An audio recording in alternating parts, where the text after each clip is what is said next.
Folks, Black Star Network is here. Hold no punches! I'm real revolutionary right now. Black power. Support this man, Black media. He makes sure that our stories are told.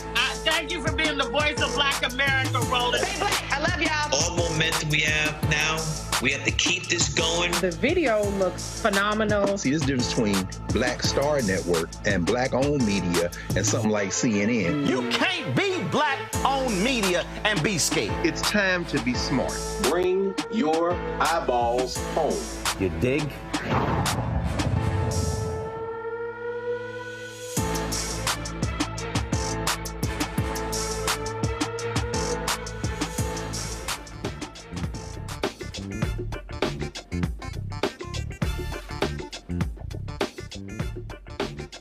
It's Monday, August 5th, 2024. I'm Dr. Ome Kongo Davinga sitting in for Roland.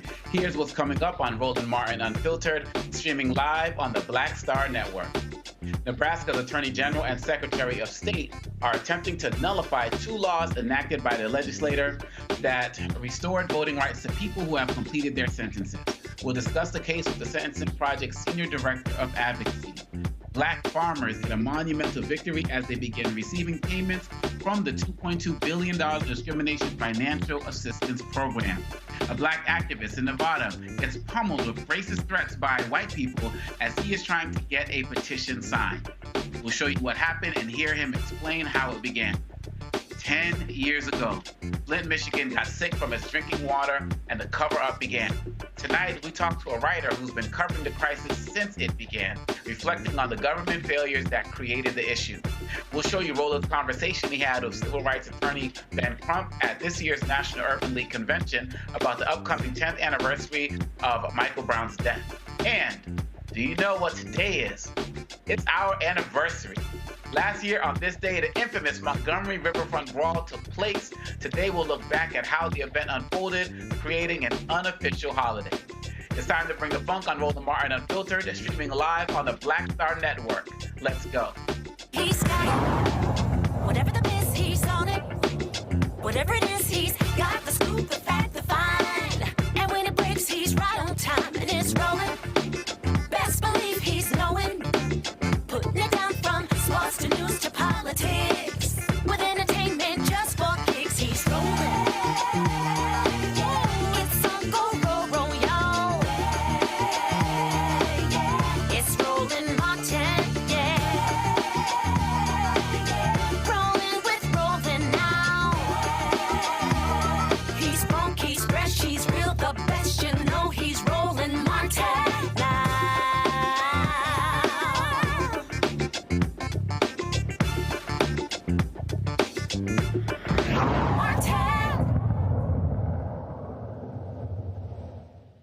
The American Civil Liberties Union of Nebraska is challenging top election officials' defiance of state laws that restore the voting rights of anyone convicted of a felony.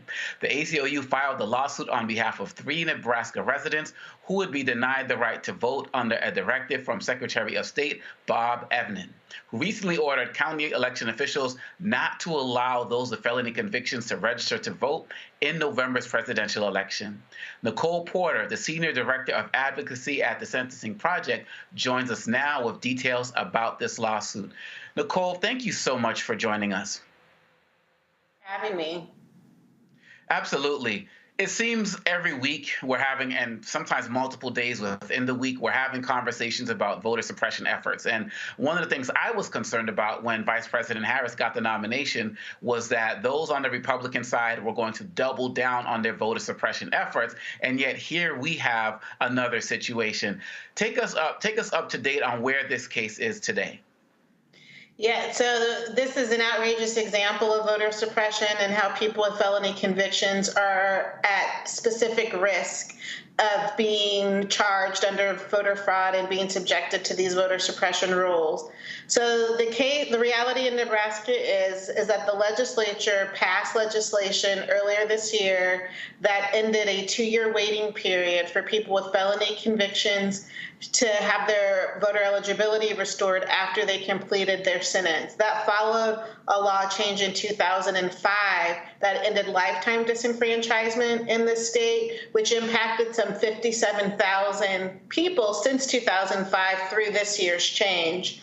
Well, a few weeks ago, the state attorney general issued a non-legal binding opinion saying that the legislature did not have the constitutional right to change the law, and said that that law must be changed by the courts, and in effect that he and others on the state's parole board had the authority to restore people's civil rights given the state's constitution.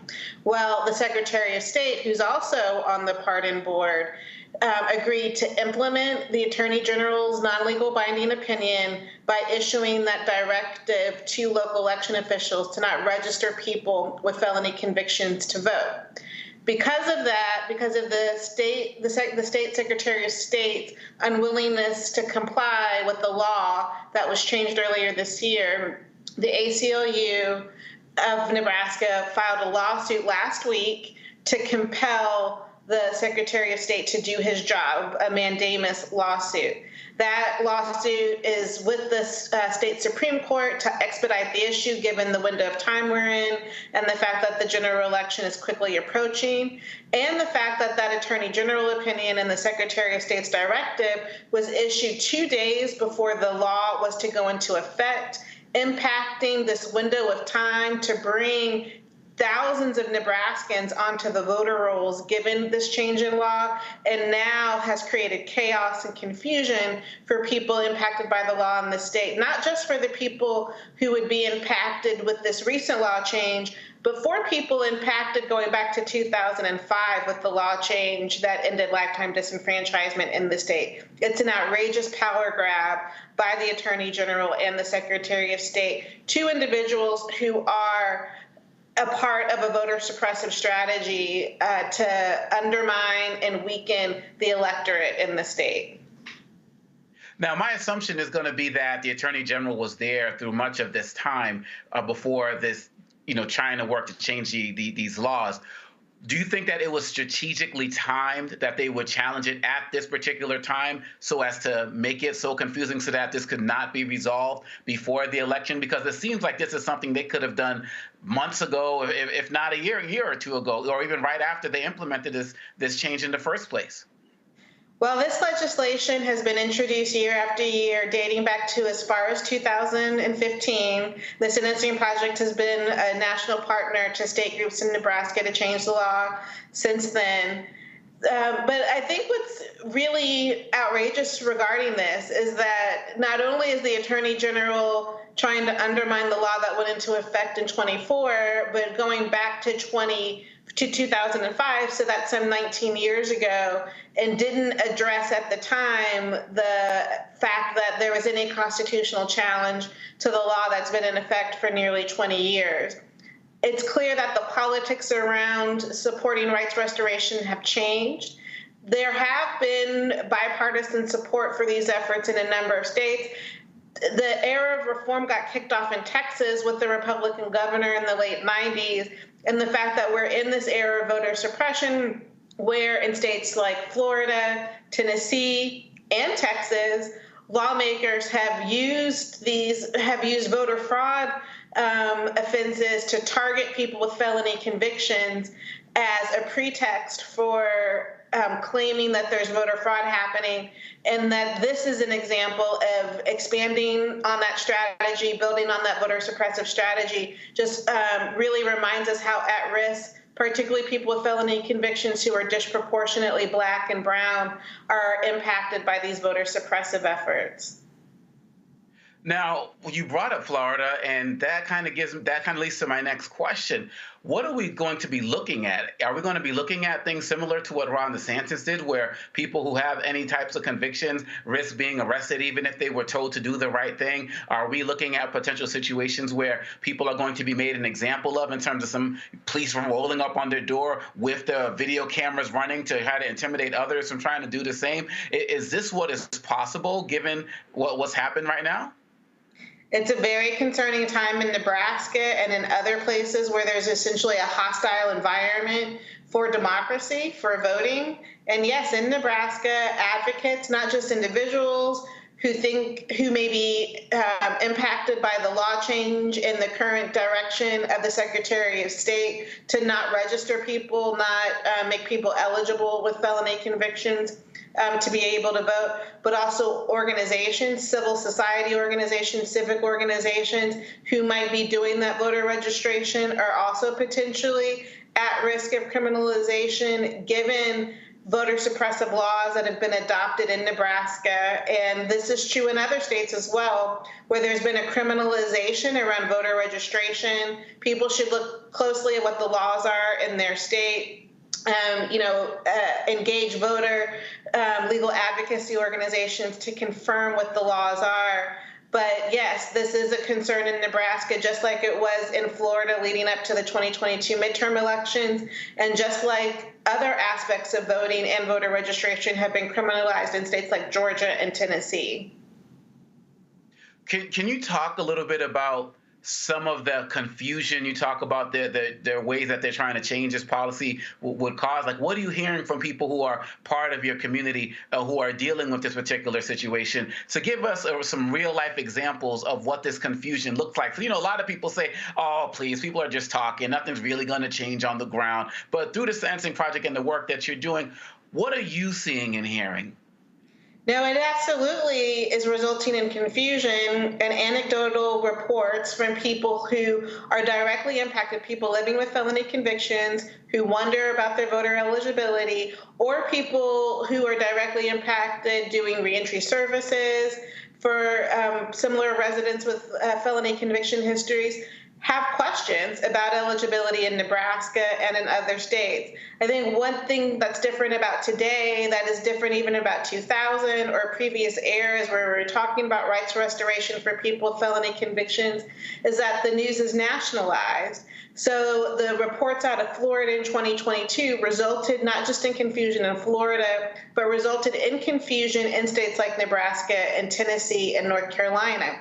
People on the ground who may have seen news reports in their Facebook feeds or other social media platforms question how Florida's practices impact their eligibility. These laws vary from state to state, but everyone is a part of a national conversation, particularly in the United States. So what happens in Florida raises questions for individuals in other parts of the country. Everybody should confirm their eligibility. There are legal resources available. People can visit the National Voting in Prison Coalition's website. That's nationalvotinginprisoncoalition.org. And there are referrals to legal services groups where people can confirm their eligibility if they are living with the felony conviction. But these are the realities that that people are confronted with, that even if they live in one jurisdiction, the news from a different state might impact their awareness of what the laws are and resulting in confusion. And the fact that the laws have changed within states, for example, this year in Nebraska, so there are questions for people living in Nebraska about what their eligibility may be going into the November general election. And what has been the response of the governor to everything that's going on right now? In favor of what's going on, trying to lay low, vocal support? Well, what has been the response of the governor? Well, the governor did not veto the bill, the underlying bill that is at question, that the Attorney General issued this non-legal binding opinion on, and that the Secretary of State has said that he will implement. But what the governor did not do was sign the bill, which signals not enthusiastic support for the legislation and the governor's unwillingness to stand with those directly impacted by the legislation and other civic organizations within the state who worked so hard for so many years to advance the policy. So what we know is that the governor has been absent on this issue when it comes to standing alongside voting rights and pro-democracy and democracy defenders in Nebraska, and that this decision was put forward by the state's Attorney General and is being implemented by the state Secretary of State. Nicole Porter with the Sentencing Project, Senior Director of Advocacy. Thank you so much for bringing this to our attention, and please keep us posted so we can keep our audience posted as well. I will definitely do that. Thank you for your attention to this issue. No doubt. You take care. too. And we will be right back. We'll bring in our panel and have this discussion and talk about it a little bit more. You're listening to Roland Martin Unfiltered on the Black Star Network. When you talk about blackness and what happens in black culture, we're about covering these things that matter to us, speaking to our issues and concerns. This is a genuine people-powered movement. There's a lot of stuff that we're not getting. You get it, and you spread the word. We wish to plead our own cause. Too long have others spoken for us. We cannot tell our own story if we can't pay for it. This is about covering us. Invest in black-owned media. Your dollars matter. We don't have to keep asking them to cover our stuff. So please support us in what we do, folks. We want to hit 2,000 people, $50 this month, raise $100,000. We're behind 100,000, so we want to hit that. Y'all money makes this possible. Checks and money orders go to PO Box 57196, Washington, D.C. 20037-0196. The Cash App is $RM Unfiltered. PayPal is R Martin Unfiltered. Venmo is RM Unfiltered. Zelle is Roland at RolandSMartin.com. What's up, everybody? It's your girl, Latasha from the A. And you're watching Roland Martin Unfiltered.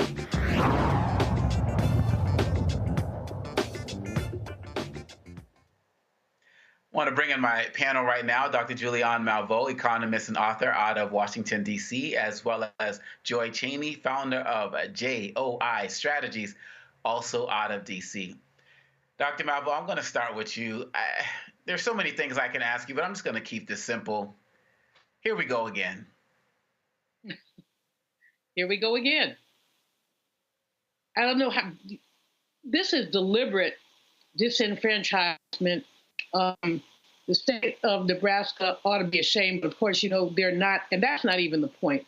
The point is that when people have done their time, they've served their time, they pay the price, now they're returning citizens, they need to be allowed to come back with the full rights. Nebraska was already a little bit restrictive because you had to be out for 2 years before you could even exercise your voting rights. But then for this legal person to say, no, they can't do it, to send out an order and for the governor not to get involved really speaks to their intention to deliberately separate Black people from their rights. But this is not, we've seen it in Florida, we've seen it in other places.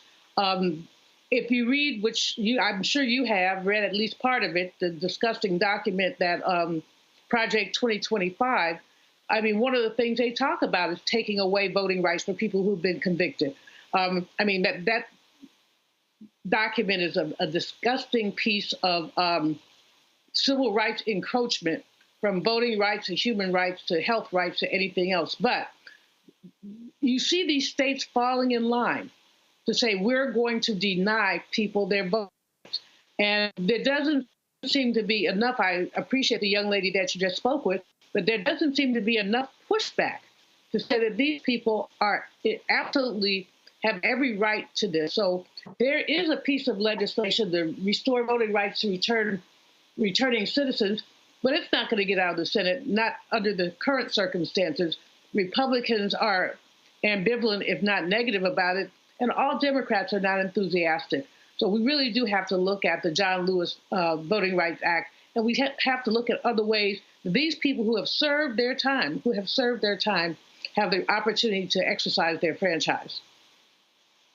And Joy, given the work that you do across the country, you know, we talked last week. When I was hosting, we had somebody who was coming in from Georgia with a lawsuit that was being filed down there. And as I said to our guest, Ms. Porter, before our break, I feared that given Kamala's ascension, that this was going to be doubling down and they were going to go overboard. But it seems like even before she took over, they were already starting to go double down. And I don't know if it's part of the fact that Donald Trump is going out and telling people, hey, you don't even have to worry about voting again. You know, I'll take care of it. Like, is this part of the national strategy? I mean, what are you seeing as it relates to these efforts to suppress this vote across the country? Was it already worse and we weren't paying attention, or are they really going harder right now?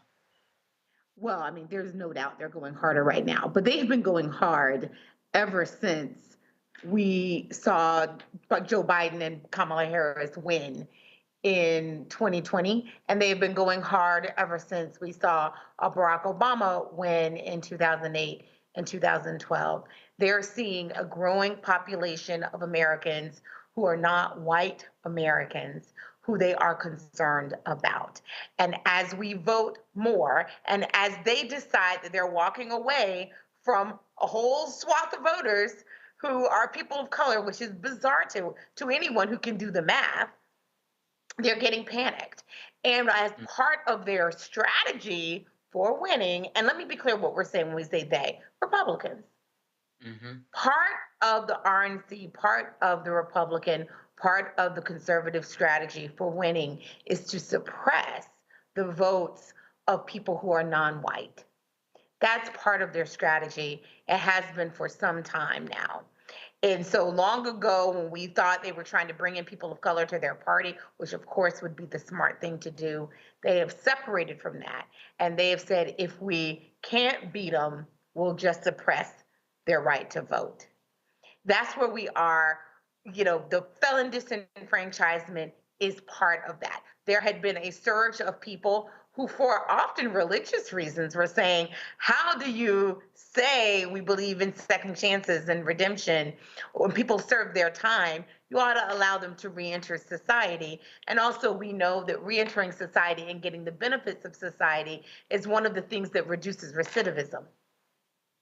But when your goal isn't to reduce recidivism, when your goal isn't to make people whole again and to be ultimate good citizens again, your goal is to suppress them and to make sure that they don't have the full rights of citizenry as you do, to make sure that the people that you have enslaved through the carceral system, right, modern day slavery, are continuously harmed by those decisions. Then of course you're going to do everything you can do to prevent them from being full citizens and being able to vote. But what's really clear is that this is not the rule everywhere. What's happening in Florida, Nebraska, and other places, not the rule everywhere. There are places in the country where if you are not currently sitting in jail, you can vote, right? So please check the rules for who can and cannot vote in your district. Please tell the people in your family, black, white, male, female, indifferent, if they have a conviction, don't let what we're talking about here and what's happening in other places diminish your willingness to at least check and see if you can vote. We know that part of the reason they do this is if someone's serious about a story in Florida, Nebraska, wherever, they might then, they might pull themselves out of the process by saying, well, I'm a felon, I can't vote. That is not the case. That is not the case. So we want you to challenge the system, make liars out of them, and not suppress your own vote by not going and seeing what the rules are in your state. But they must see what the rules are. Dr. Malvo, as you prepare to follow up with what Joy was saying, I want you to also answer the question of whether you think, because people often say that Democrats play checkers while Republicans are playing chess. Are you optimistic that this cycle around Democrats are being more forceful in how they're challenging it? And I just want you to add some thoughts on that as it relates to the comments you are about to make. Okay, thanks, Congo. First, I want to just say the sister laid out very rousing, and thank you, reminder that people need to check the rules, need to vote, need to encourage their relatives to vote. But I want to say that please check the rules. When people are being arrested, people are being given false information, people are being told, yeah, you can vote, they fill out the forms, and then they get arrested. Many of these people are moderate income people who don't have money for a lot of fines. So people need to be very careful, if necessary, check with a lawyer. I know that Barbara Arnrine, Transformative Justice Coalition, and there are many other organizations are prepared to help people. If you have any question at all, check with legal, because we don't want you getting arrested. We'll be talking about that on Roland too. Now, regarding, I don't know that I'm pessimistic or optimistic, Congo, because these cases, what they have in common is voter suppression. How they're actualized is different by county and state by state. I have not seen, except for Arnwine and a couple others, I have not seen folks really go after these states that are suppressing the vote that are preventing returning citizens from exercising their franchise. I just haven't seen it widespread. I'm glad that we're talking about it here today. And I know we've talked about Florida in the past, and some of the other states. And Joy is right. This is not everywhere. But I do think that Democrats would be well served if this were more of a national, if there were more of even just a grid that says in Florida you can do this, in California you can do that. Well, in California you can do anything. So I didn't say that about my home state. But basically, it would be useful to have a grid of some sort. It would be useful if law students were getting out into the community and saying, we want to help with this. So it is going to be a problem. And the problem is this election is going to hang on margins. It's going to hang on, people are talking today about who the vice president should choose for her running mate. And basically, each one of the three men she's considering might bring a percentage point or two. If we have an election that hangs on a percentage point or two, if a percentage point, or even half a percentage point, gets misdirected, that's going to be a problem. Remember, the former president won Georgia by 11,000 votes. So when we think about those very slim margins, we have to think about every single vote counting. No, you're That's right. Can I just say one other thing on that? Please. It is so critical. What Dr. Melville said is absolutely right. We are talking about slim margins here, and they know this. So if they can scare just a few of you, just enough of you into saying, well, I had a conviction, or some people overinterpret and say, I went to jail, or I had a misdemeanor, or they will overinterpret and they will take themselves out. Please do not do that. If you are not currently sitting in jail, I want you to check the rules. And even then, I still want you to check the rules for what happens if you can and cannot vote with your board of elections. With your board of elections. And yes, we've talked about many other orgs, but every place has a board of elections. We want you to check what the rules are in your area. And if you can vote, please do. There are some horror stories out there about people who are, arresting folks. But the reason they make the news is because they are so uneven and so unusual. I do not want us, sometimes when we talk about voter suppression, we inadvertently suppress the vote ourselves. The vast majority of you, when you go to the polls, you will be able to vote. You will be able to vote. You will be able to vote effectively. Yes, there are those who are trying to suppress your vote, and they're doing their damnedest, and they are making it harder. But still, the vast majority of you will be able to vote. If you arm yourself with the rules, with the tools needed, if you need an ID, bring it. If you need to sign your absentee ballot, do it. If you vote early, it makes it easier to address any issues that come up. We're heading towards the election, or a little more than 80 days out. Our goal right now is not to fight the rules, unless you're the ACLU, that's what they do. But our goal is to arm the voters with what they need to vote. Do not let them cheat you out of your vote. Try it anyway. Check the rules. Most definitely. And we're going to stay on top of that on the Black Star Network. That's what we do. And I believe that if we keep doing that, we're going to continue to empower communities that are out there fighting back, playing chess, and maybe just trying to destroy the whole chessboard that the Republicans are trying to initiate with this voter suppression. We're going to keep talking about it on Black Star Network. We'll be right back with more Roland Martin Unfiltered on the Black Star Network. Hatred on the streets, a horrific scene, a white nationalist rally that descended into deadly violence. White people are losing their damn minds. as an angry pro-Trump mob storms the U.S. Capitol. We've seen We're about to see the rise of what I call white minority resistance.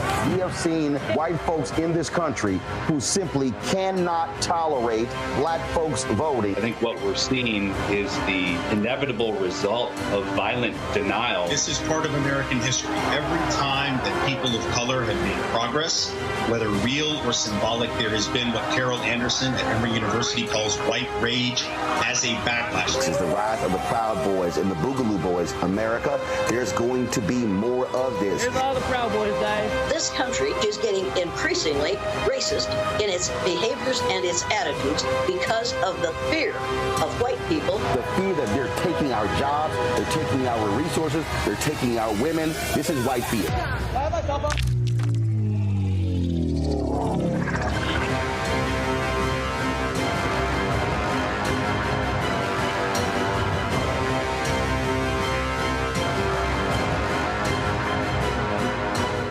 My name is Lena Charles, and I'm from Opelousas, Louisiana. Yes, that is Zydeco capital of the world. My name is Margaret Chappelle. I'm from Dallas, Texas, representing the Urban Trivia Game. It's me, Sherry Shepard, and you know what you watch. Roland Martin on Unfiltered.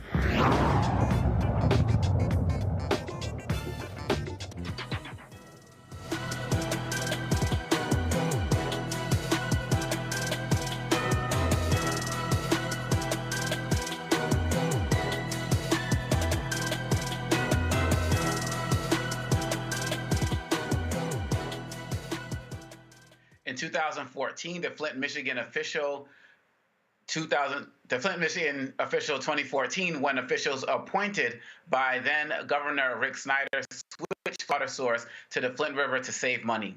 The water contained high levels of lead and bacteria, which flowed for 18 months, affecting Flint's predominantly black population and killing at least 12 people. To date, no one has been held responsible for the continuing crisis. Joining me now is Jordan Chariton, a reporter, CEO of the Status Group, and author of We the Poisoned, Exposing the Flint Water Crisis, Cover-Up, and the Poisoning of 100,000 Americans. He's been covering this since the beginning.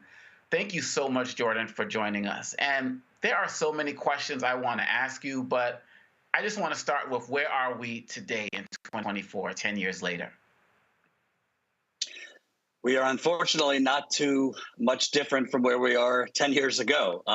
That might sound shocking, but despite the government's claims, there is still dirty water in Flint. I just spoke with residents today who have rashes, are getting discolored water in a lot of places in Flint. There is no criminal accountability. Tragically, cancer is surging in Flint. In some cases, some types of cancer are up 300% compared to before the water switch. And these residents do not have expanded health care. That was a short-term Medicaid expansion that has expired. So between the water being problematic and contaminated, the lack of criminal accountability, cancer surging, and frankly, an ongoing cover-up, this is, to me, one of the most egregious examples of environmental racism and injustice in American history. Jordan, you've been on this from day one, and everybody talks about how progressive the state of Michigan is, the leadership, and so on and so forth. How in the world could this be happening? When I say this, I mean, number one, what you are describing as a cover-up, and two, no accountability to this day. Yeah, and I also want to be clear, because my book reveals this was not an effort to save money. This was an effort to make money. This was a massive privatization scheme that obviously went very wrong. Wow. Yeah, the details of that, I mean, there was no reason for Flint to switch its water. No reason at all. They built a completely brand new water pipeline that was on the same exact path as the existing pipeline Flint got from Detroit. Detroit cut its rate in half to Flint to save it as a customer. But there were people that wanted to make money on a brand new water system, and there were also Wall Street banks involved. So my book really, for the first time, details that whole financial scheme that is still not being punished today. The other thing is, you know, the state put out the number that 12 people died. Well, My book will show you a lot more people than 12 people died, including all the people now dying of cancer. But to quickly answer your question, how no one is held accountable, my book also reveals that the current Attorney General of Michigan, Dana Nessel, who is rumored to want to run for governor, I can't get in her head, but her decisions kind of sabotaged the criminal investigation. She fired prosecutors that were moving the investigation along, were about to go to jury trial. She fired them, she dropped all the charges, and then restarted the case from scratch with experts and lawyers told me was unheard of. They've never seen anything like that. And then the prosecutor she put in, as my book will reveal, were kind of overwhelmed. And what ended up happening was the Michigan Supreme Court threw out Attorney General Nessel's charges. So it was kind of between the direct government cover-up and, really dumbfounded decisions by the current Attorney General. The residents of Flint, as of now, it does not seem like they will have any justice. And I'm really hoping that as many people in Flint are able to get the book, because most of them do not know the full details of who poisoned them, but most importantly, why? What were the financial motivations? What were the financial for-profit reasons that went into this issue? Oftentimes people will say things are not as simple as they seem. They're much more complicated than you think. But it really seems that the way that you lay this out and the way that you continue to lay this out, it is as simple as it seems. And it's as simple as the fact that people don't care about this poor, marginalized community. What am I missing? Absolutely. I don't think this could have happened unless a city like Flint, which, if your viewers don't know, once upon a time, Flint was the envy of America. It was literally one of the most booming urban metropolises in the 1950s and 60s. It was the birthplace of General Motors, and it had a vibrant middle class. But for a lot of reasons, including racist housing, racist rezoning laws, white flight, offshoring of jobs, General Motors going to other countries, Flint became kind of like a rotting economic carcass in the early 2010s.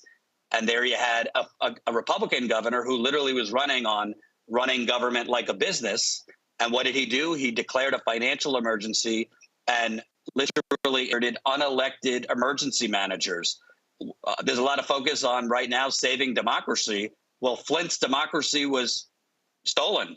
The emergency manager took power from the elected mayor, from the elected city council. And it's those emergency managers who made the decision, let's use the Flint River, which, by the way, General Motors, Dow Chemical, a lot of different corporations had dumped their waste in that river for over 100 years. It was a known contaminated, polluted waterway. And, let's use a dilapidated water plant that was not equipped to treat the river water. Using the Flint water plant, I say, was like the equivalent of these Boeing planes that are literally falling apart midair. That's what using the Flint water plant. And the mostly white, wealthy officials at the state capitol were making decisions for this majority Black community that they did not live in. They did not drink the water.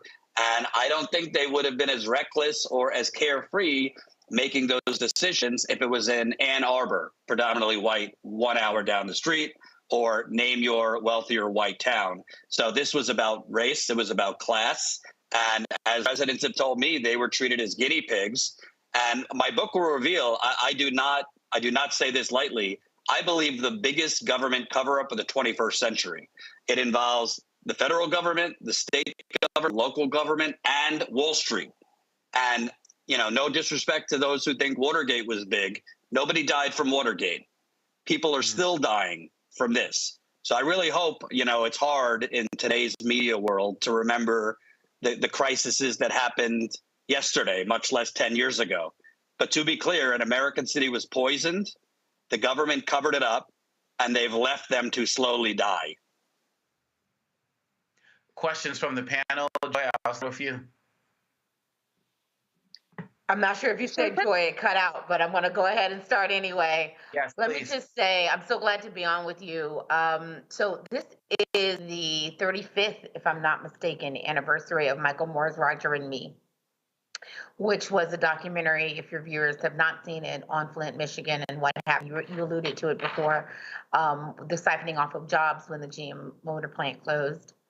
And I remember being a very young person, I believe, I can't remember, I may have been in elementary school, but I remember watching it. They showed it in school, and it was formative for me, and it reminded me of just how important it was for business and government to work together, and that those people had been left behind.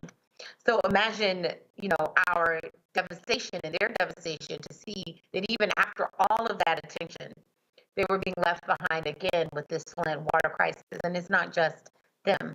Obviously, there are things in other parts of the country as well, including Alabama and other places where we have significant environmental discrimination and water contamination. Interestingly, Michigan is also a place that we are all looking to see what's going to happen. Are Democrats going to win Michigan?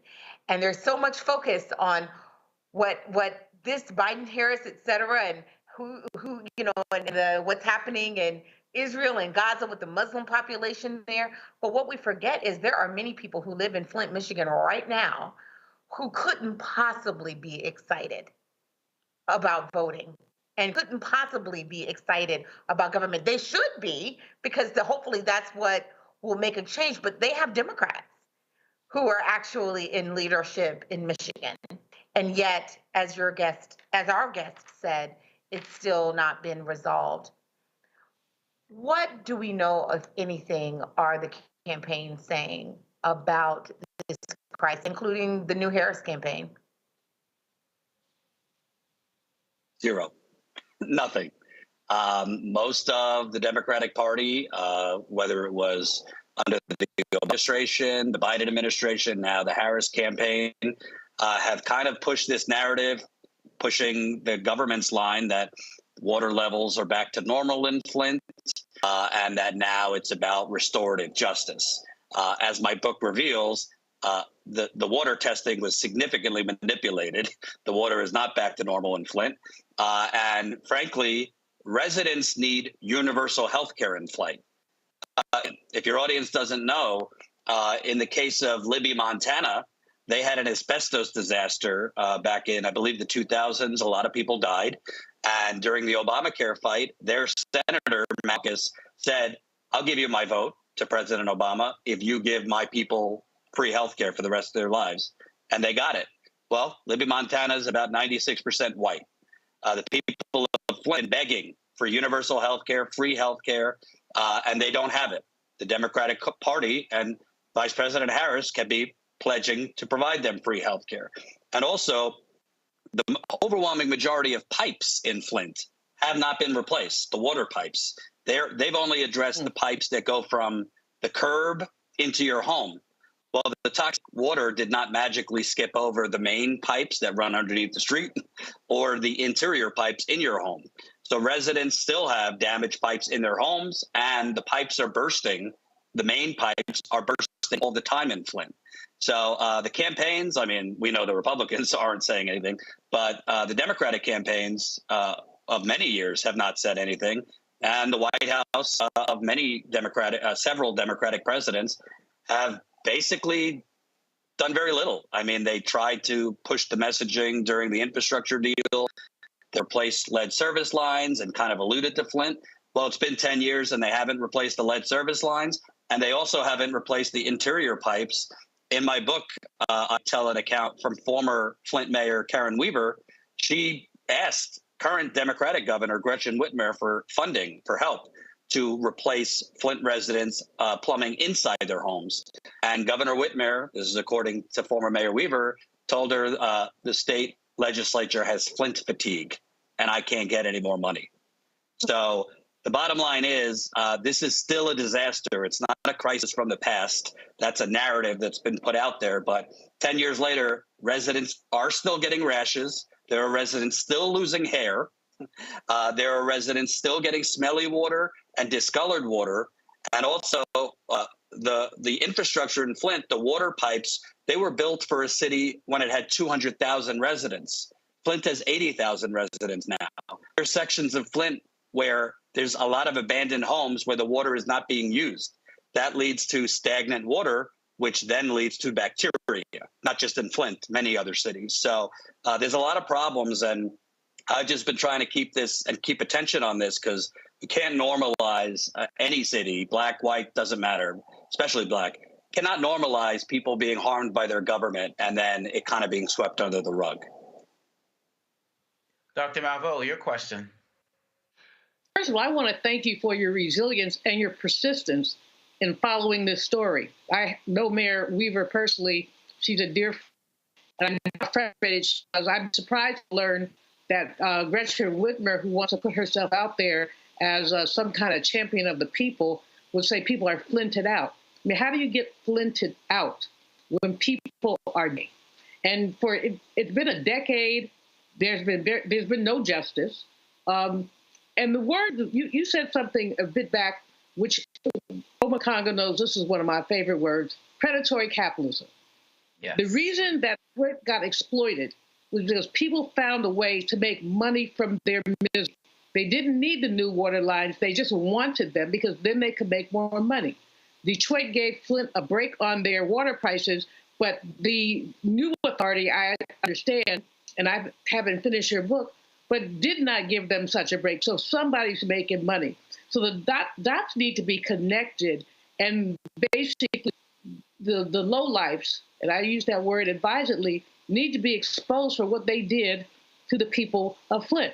Now, you've done exhaustive reporting. I know you talked to lots of individuals. You have one part of one in the book where you talk about a man who basically blew up at a city council meeting, just being so frustrated at the fact that he could not get any answers, that they can't get clean water.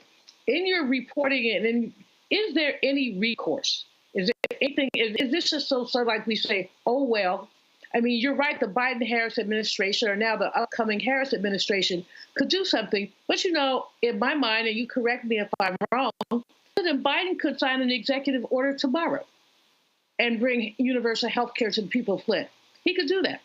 And it would make a huge difference to those people who are dying. But what recourse is there? Do you think an executive order is a possibility or a likelihood or a possible solution? Help me out with this, because I'm listening to you gets my blood boiling. Well, I also want to point out, and I know a lot of your viewers, might think, might be pro Democratic Party. I don't care either way. To me, politicians on both sides are corrupt. But the current Attorney General, Dana Nessel, I put in several Freedom of Information requests because she has documents outlining the financial fraud that caused this crisis. Particularly, there was a RICO investigation, and there were RICO charges. RICO is what they use against mafia figures back in the day, 1970s, 80s. The original investigators were about to charge racketeering, RICO, against several high-level officials for the financial fraud that I outlined. For whatever reason, Attorney General Nessel fired them, and she did not follow through on that case. I have put in Freedom of Information requests because the investigation is over. The Michigan State Supreme Court threw out the current Attorney General's charges. She is withholding those documents. I believe those documents outline the role of several high-level state officials in this financial fraud, as well as Wall Street banks, including J.P. Morgan and Wells Fargo. Important, there still is, if the financial fraud is exposed, I believe, and based on lawyers I've spoken with, there still are criminal charges that could be filed related to the financial fraud. That's why it's so important that the Attorney General, even if it's slightly redacted, release that information. So far, first, her office told me they didn't have the documents. Then suddenly they found them. And then she's not giving them to me. So that's number one. I believe there still could be criminal charges related to the financial fraud. Let's just say scam, to simplify it. Number two, President Obama, when he was in office, he did not declare a disaster in Flint. He declared a state of emergency. That's key, because a disaster means the federal government, basically, they could have sent the Army Corps of Engineers into Flint and dug up all the pipes And it would have happened not in 10 years, but probably a year. That's still President Biden. Democrats like to say, well, by law, we can't because that's only for natural disasters like hurricanes or tornadoes or whatnot. Well, they seem to be able to find a way for things when they desperately want it in Washington. I believe, and based on lawyers I've spoken to, that the Flint water crisis can be fit into that. And a disaster could be declared, which would unleash a lot more federal resources, including the Army Corps of Engineers, because, again, I mean, years later, they have not replaced the pipes. Do you know in Ann Arbor, Michigan, which is an hour down the road in White, they replaced the pipes after the Flint water crisis. They replaced the pipes preemptively, lead pipes. There was no problem. They just got rid of them preemptively because of what happened in Flint. Yet in Flint, they haven't replaced them. That is a federal government. That is a federal government failure. So they could still declare a disaster. Like you said, Biden can, I believe, provide universal health care for the people of Flint. And right now, cancer is surging in Flint. So they need doctors, they need health care, and they also need behavioral specialists and a lot more behavioral and cognitive support because children have been damaged with learning disabilities, volatile mood swings, which leads to crime. You know, lead affects your brain. There's a lot of problems, physical and mental, not to mention the PTSD, the trauma. I mean, you go to Flint, I talk to residents, it's dark. I mean, people are tired and fed up. And in terms of 2024, I'm not a pollster, but I could just tell you based on the hardcore activists I'm talking to in Flint, a lot of the residents I know, they are not, it does not seem to me like they are just, you know, chomping at the bit to get to the polls.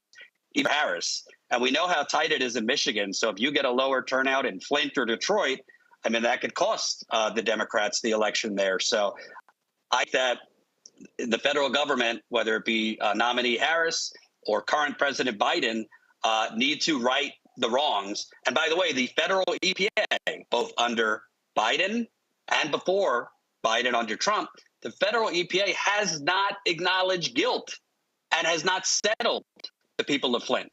So they have not provided Flint money. The federal EPA, the state of Michigan has settled with Flint for far too little, in my opinion. The EPA has not.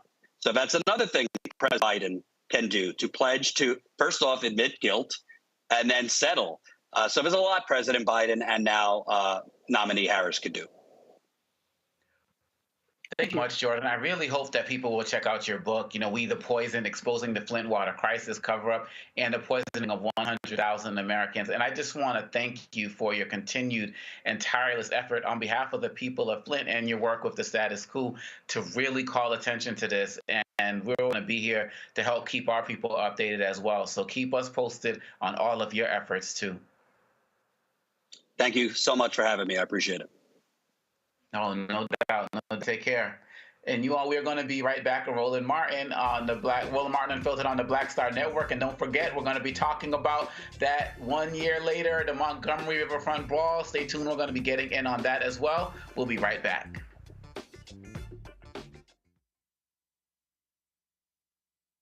Next on the Black Table with me, Greg Carr. Democracy in the United States is under siege. On this list of bad actors, it's easy to point out the Donald Trumps, the Marjorie Taylor Greens, or even the United States Supreme Court as the primary villains. But as David Pepper, author, scholar, and former politician himself says, there's another factor that trumps them all and resides much closer to many of our homes. His book is Laboratories of Autocracy, a wake-up call from behind the lines. So these state houses get hijacked by the far right.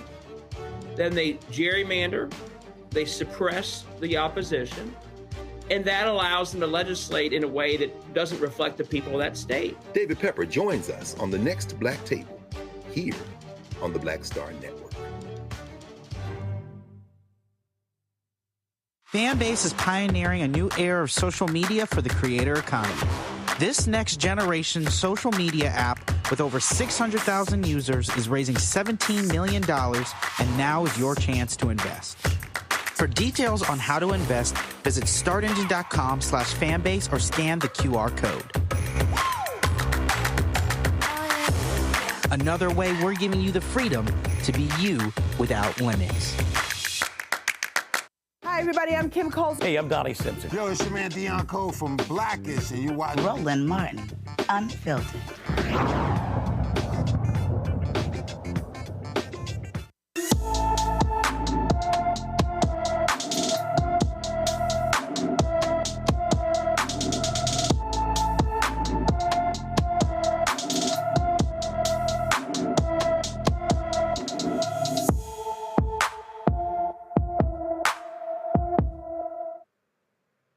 Asada Amon has been missing from her Buford, Georgia home since February 1st, 2024.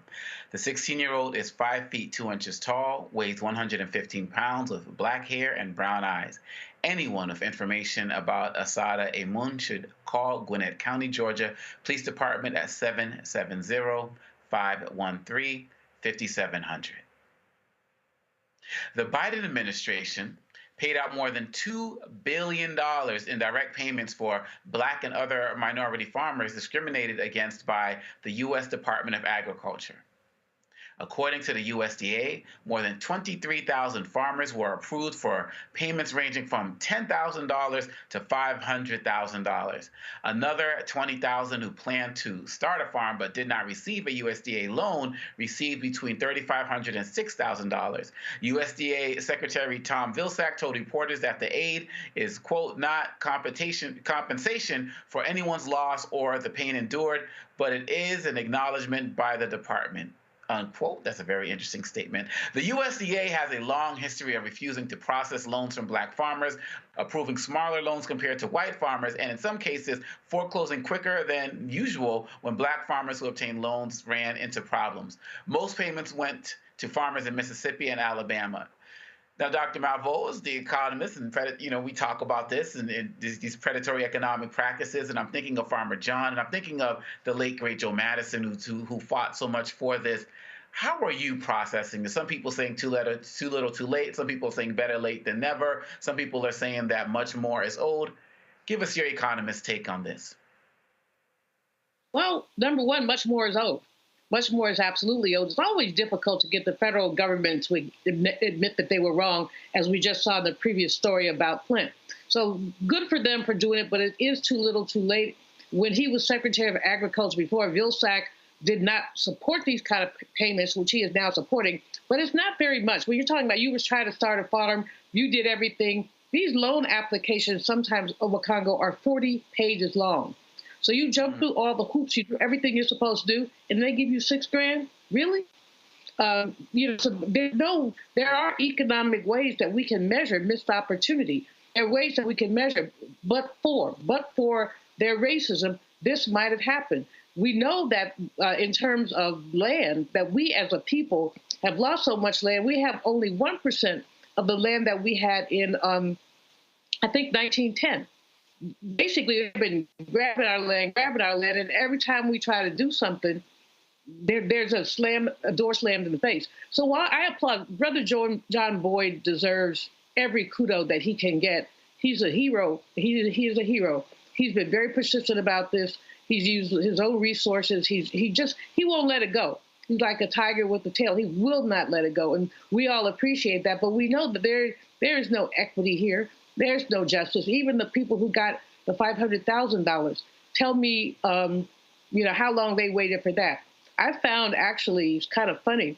I was doing a program at the Smithsonian, and I found a cousin, a sister, last name Malveaux, from one of those Louisiana counties, where actually the Department of Agriculture had put she and her husband off of their farm for 2 late payments.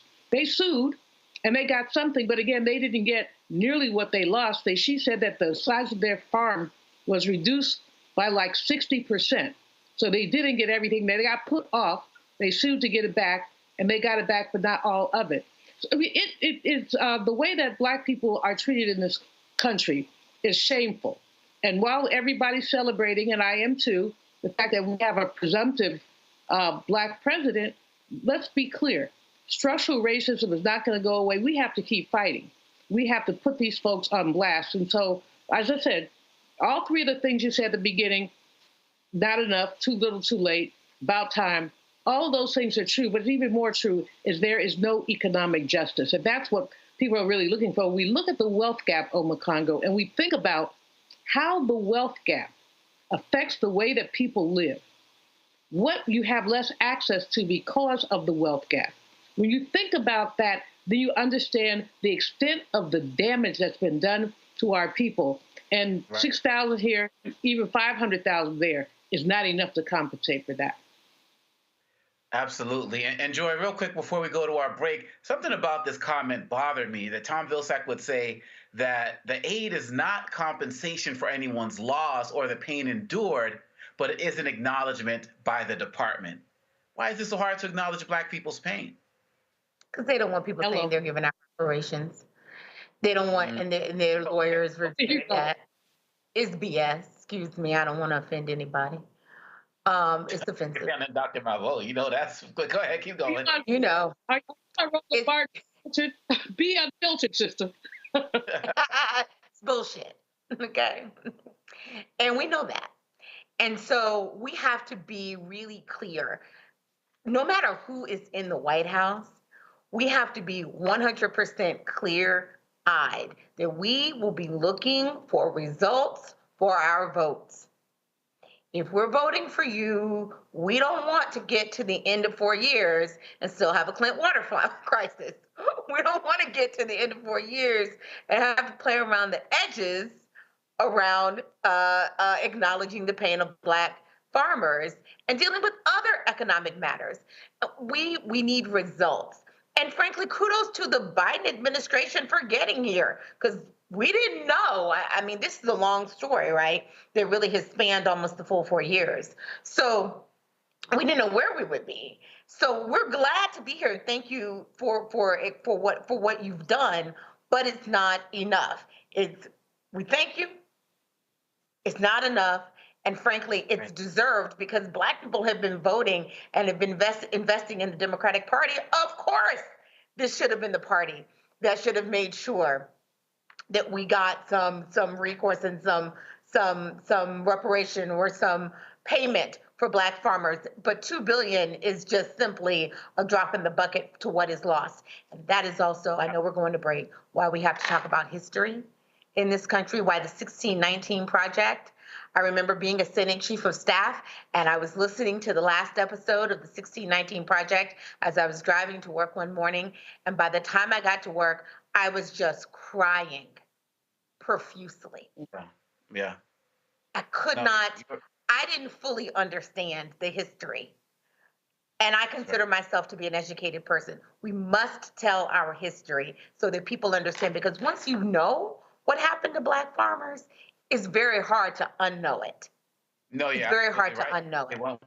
Once we know better, we got to do better. And so we're going to keep our eyes on this and any efforts that people try to give to block any future funds that are coming towards our farmers, because they absolutely need it. We'll be watching. Black Star Network will be watching. And we will be right back on Roland Martin Unfiltered on the Black Star Network.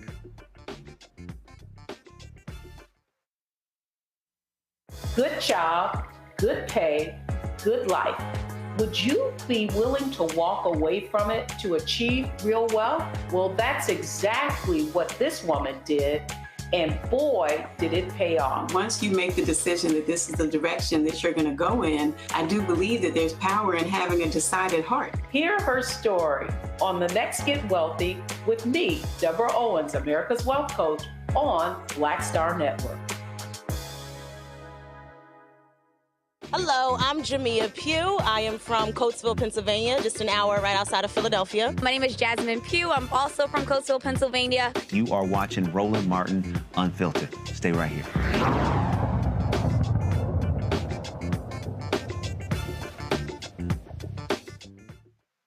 In Nevada, a Black man says a white racist verbally assaulted him. Rick Johnson said he was trying to collect signatures on a petition to lower attorney fees at a hot August night event in Virginia City when nearby attendees targeted him with racist language. Take a look. Keep talking. And where the tree at to hang people at? Where is that? Where is the hanging tree at? In your backyard. Gentlemen, can I please? No. He just said there's a hanging tree down there to hang people like me. That's racist. That is racist. Y'all go take his back and he's being racist? Crying motherfucker. He's a crying motherfucker. You know what? That is fucking horrible of you. He's just as human as I'm doing a job and I did not disrespect you, not once. Oh, man. Come on. Get out of here. Get the fuck out of here. You know what? Fuck you and I'm not leaving. Make me leave, motherfucker, because I can't take... I don't make trash. I burn it. That's 5th grade. And y'all laughing at this? And y'all laughing at this? This is what y'all like? This is what y'all like? We love it, man. We love it. You love it? Get your fatty flag on, man. Come on. Get your fatty on, man.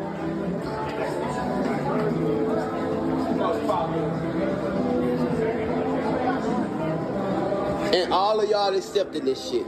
That's right. We do.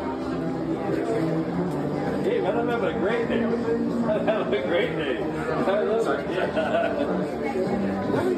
it. Fuck all of y'all. And I'm going to stay right here because y'all don't scare me. You got to suck me. What? Got to do what? I'm built like a lemon. You got to suck me. If this is the way that you're talking on camera to me, sir, and I never disrespected you until you disrespected me. Oh, candid camera, actually. I'm going to be on the 5 o'clock news. No, I'm going to be on House. I thought you said you had a job. I got a job. Well, go do it. Man, fuck you. You do it. Oh, hey. Just go do your job. You do your job. I'm doing it. Why do people say fuck you to everybody? He said fuck me because I can say fuck you too. What the fuck you mean? He's being fucking racist to me, man. Get the fuck out of my face. Get the fuck out of my face. Who the fuck are you? Jesus Christ. I don't give a fuck. Fuck you too. The fuck?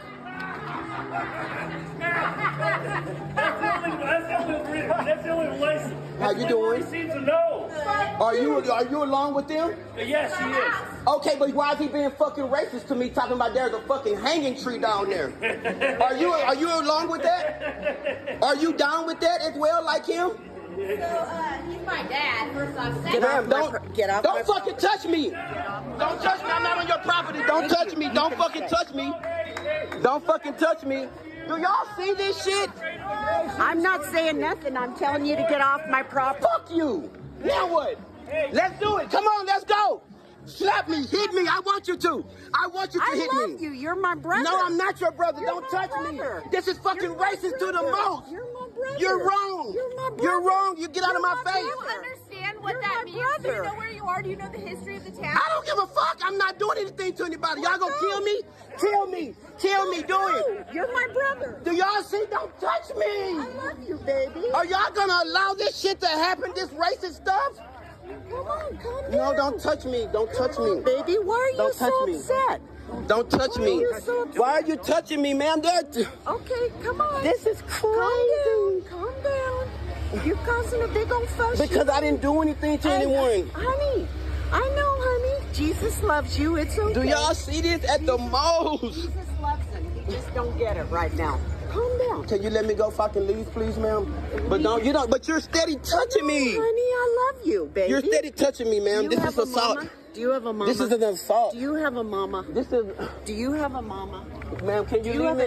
What are you doing here? I'm doing a job. Well, and I'm not bothering anyone. Well, you are now. You got everybody all upset, But you're touching me. Don't touch me, ma'am. Come on. You're touching me. I have to call the police. That's assault. I'm taking you. He's right here. Let's go. Don't touch me. You don't touch me. I'm not, baby. Can you leave me alone? Y'all gonna allow this shit to happen like nobody cares? Nobody see this racial shit going on? Honey, the sheriff's right here. You can tell him all you want. Your dad just said there's a hanging tree for niggers like me. What does that mean? What does that mean? And I did not disrespect your dad. I asked him nicely, excuse me, sir, are you a registered voter? He said no. I said thank you. And then he turned around and said there's a hanging tree down the road for niggers like me. That's exactly what the fuck he said. And all of them ganged up on me. I have it on video. I'm so sorry that happened to you. And everybody is going along with that shit. Are you okay? No. What do you need right now? Look, I can show you the video. It's okay. Oh my God, I'm so sorry. And all of them just ganged up on me. It's okay. You're all right. You're all right. Johnson posted his follow-up on his TikTok account. Hey, TikTok, what's up? Yep, I'm the guy in the video yesterday that happened to out in Virginia City, Nevada. I just want to tell everyone, thank y'all for all of y'all support. Thank y'all for coming in and putting y'all comments and finding this guy and finding these people, because this is unacceptable. Like, I just want everybody to see that racism don't just goes on to person. Racism is like in all these little small cities and small towns, as y'all can see. I did nothing wrong to that guy. I was only doing a job, and I'm very committed to my job.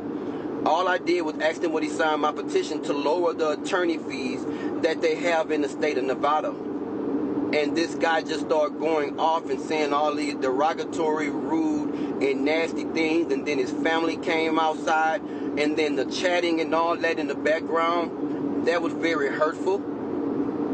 I know I could have went about it a little different way, but at that moment, I didn't know what else to do. I was cornered in by a lot of people. I was the only African American that was there with thousands of other people, and nobody came to my help.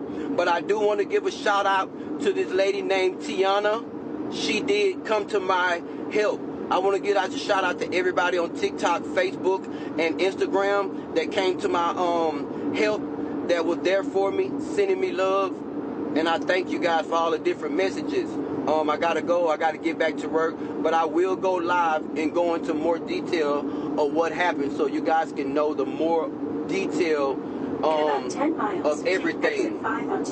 So I thank you guys, and y'all have a wonderful and blessed day. Nevada's Attorney General Aaron Ford issued this statement.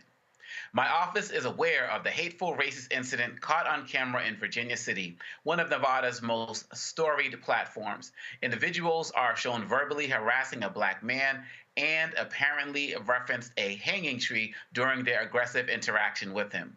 As Nevada's Attorney General, I wholly condemn their actions. Such hate does not represent the values we hold here in Nevada, and it should not be countenanced. Accordingly, I have reached out to Sheriff Cullen to offer my support in his office's investigation into this matter. I am proud to be a Nevadan, as are the employees from my office who reside throughout our state, including those living in and around Virginia City.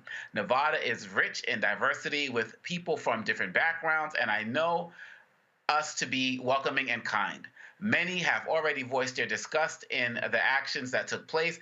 I encourage the others to do likewise. Denounce the racism displayed in the video. That is from Attorney Ford. And now Virginia City officials also released a statement. Earlier this weekend, an incident occurred in which a visitor was harassed during an event, and comments were made that were hateful and racist. We want to make it clear on behalf of the Virginia City Tourism Commission that we find this behavior abhorrent and inexcusable. Virginia City is an incredible historic town with vibrant events and a welcoming atmosphere. We stand wholly against any acts of hatred, racism, or violence. Virginia City is proud to be a town that invites all individuals, and we are working closely with our merchants and event partners to create a community that is inclusive and open to all. Julian, you know, you're working on this book on lynching. I just felt like I was getting ready to watch a lynching right now. I know. No, the whole thing was ridiculous. And to say they have a tree to hang folks, I mean, I don't, you know, the brother has the right to be there. Any of us has the right to be anywhere. But it makes my, you know, it makes my skin crawl what he endured. And the fact that these folks were proud, laughing, proud of themselves, that's what happened at lynchings, Omakongo. That's what happened at lynching. People left church and took their little children to watch a lynching, and then stood under the body, smoldering body, because half the time they lit the body on fire to cut off toes and fingers and macabre relics of the lynching that they had just enjoyed on their way out of church. that reminded me at some level of some of these lynchings that I've read about, just the raucous nature of the conversation. And even the woman coming out of it, God loves you. Go away, go away, go away. That's your daddy. You never mind. I'm not going to talk about the girl's daddy. Yes, I am. No, I'm not. But bottom line on McCongo, unfortunately, now Virginia City was a city in Nevada where I believe that movie or that series Bonanza was set. Remember Bonanza? Mm-hmm. And they did hang people. They didn't just hang black people. They hung horse thieves and robbers.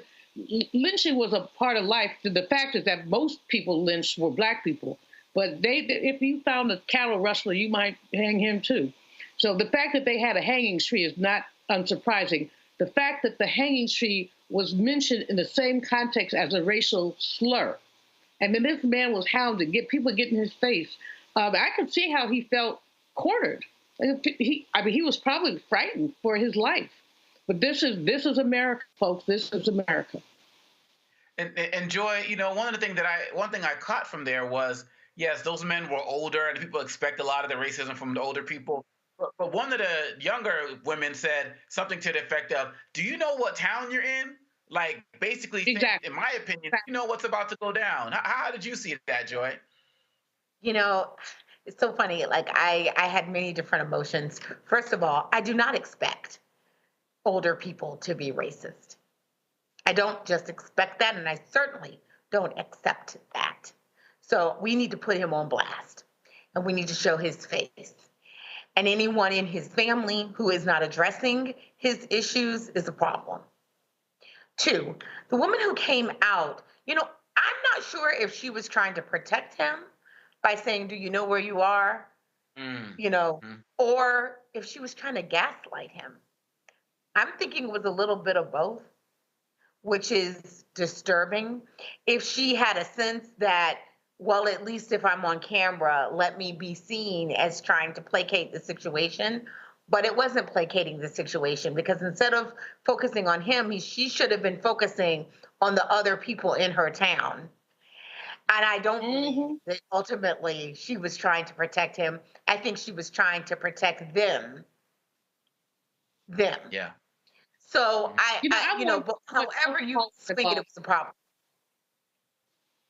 I am wondering how much alcohol was involved, because that was just a very raucous crowd. And this is a relatively small city. The brother's just trying to get petitions. So have they been drinking? Have they been drugging? Not to make an excuse, but I'm just looking at them and saying, really? Yeah. Also, the dynamic here with a white woman touching him. Yeah. And you could feel his fear. Part of the reason he was backing up. Now, if she had touched me, I might have engaged differently. You know what I'm saying? If she had touched Dr. Malvo, I might have engaged differently. No, you're absolutely right. What would I have done? We got to break, but that point where she walked up to him, I was like, please don't push this woman, because it would have been over as people started to surround him. So we absolutely have to keep an eye on this. I really respect this brother for what he was doing and putting it out there. And let's continue to show that support. But I have a feeling we're going to be talking about this again. So we're going to have to table this for another day and come back and talk about it another time. We'll be right back. You're watching Roland Martin Unfiltered on the Black Star Network.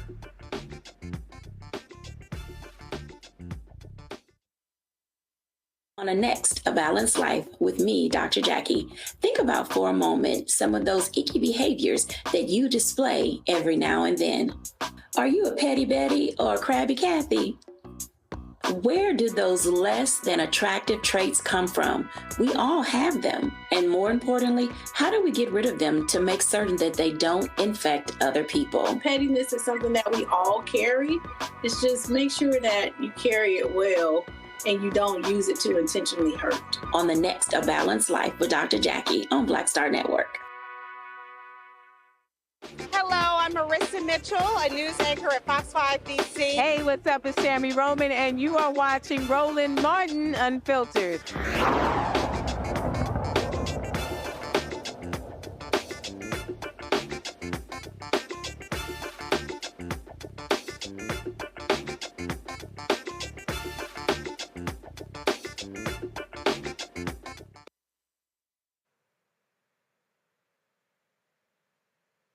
Last month, Roland attended the 2024 National Urban League Conference in New Orleans, Louisiana.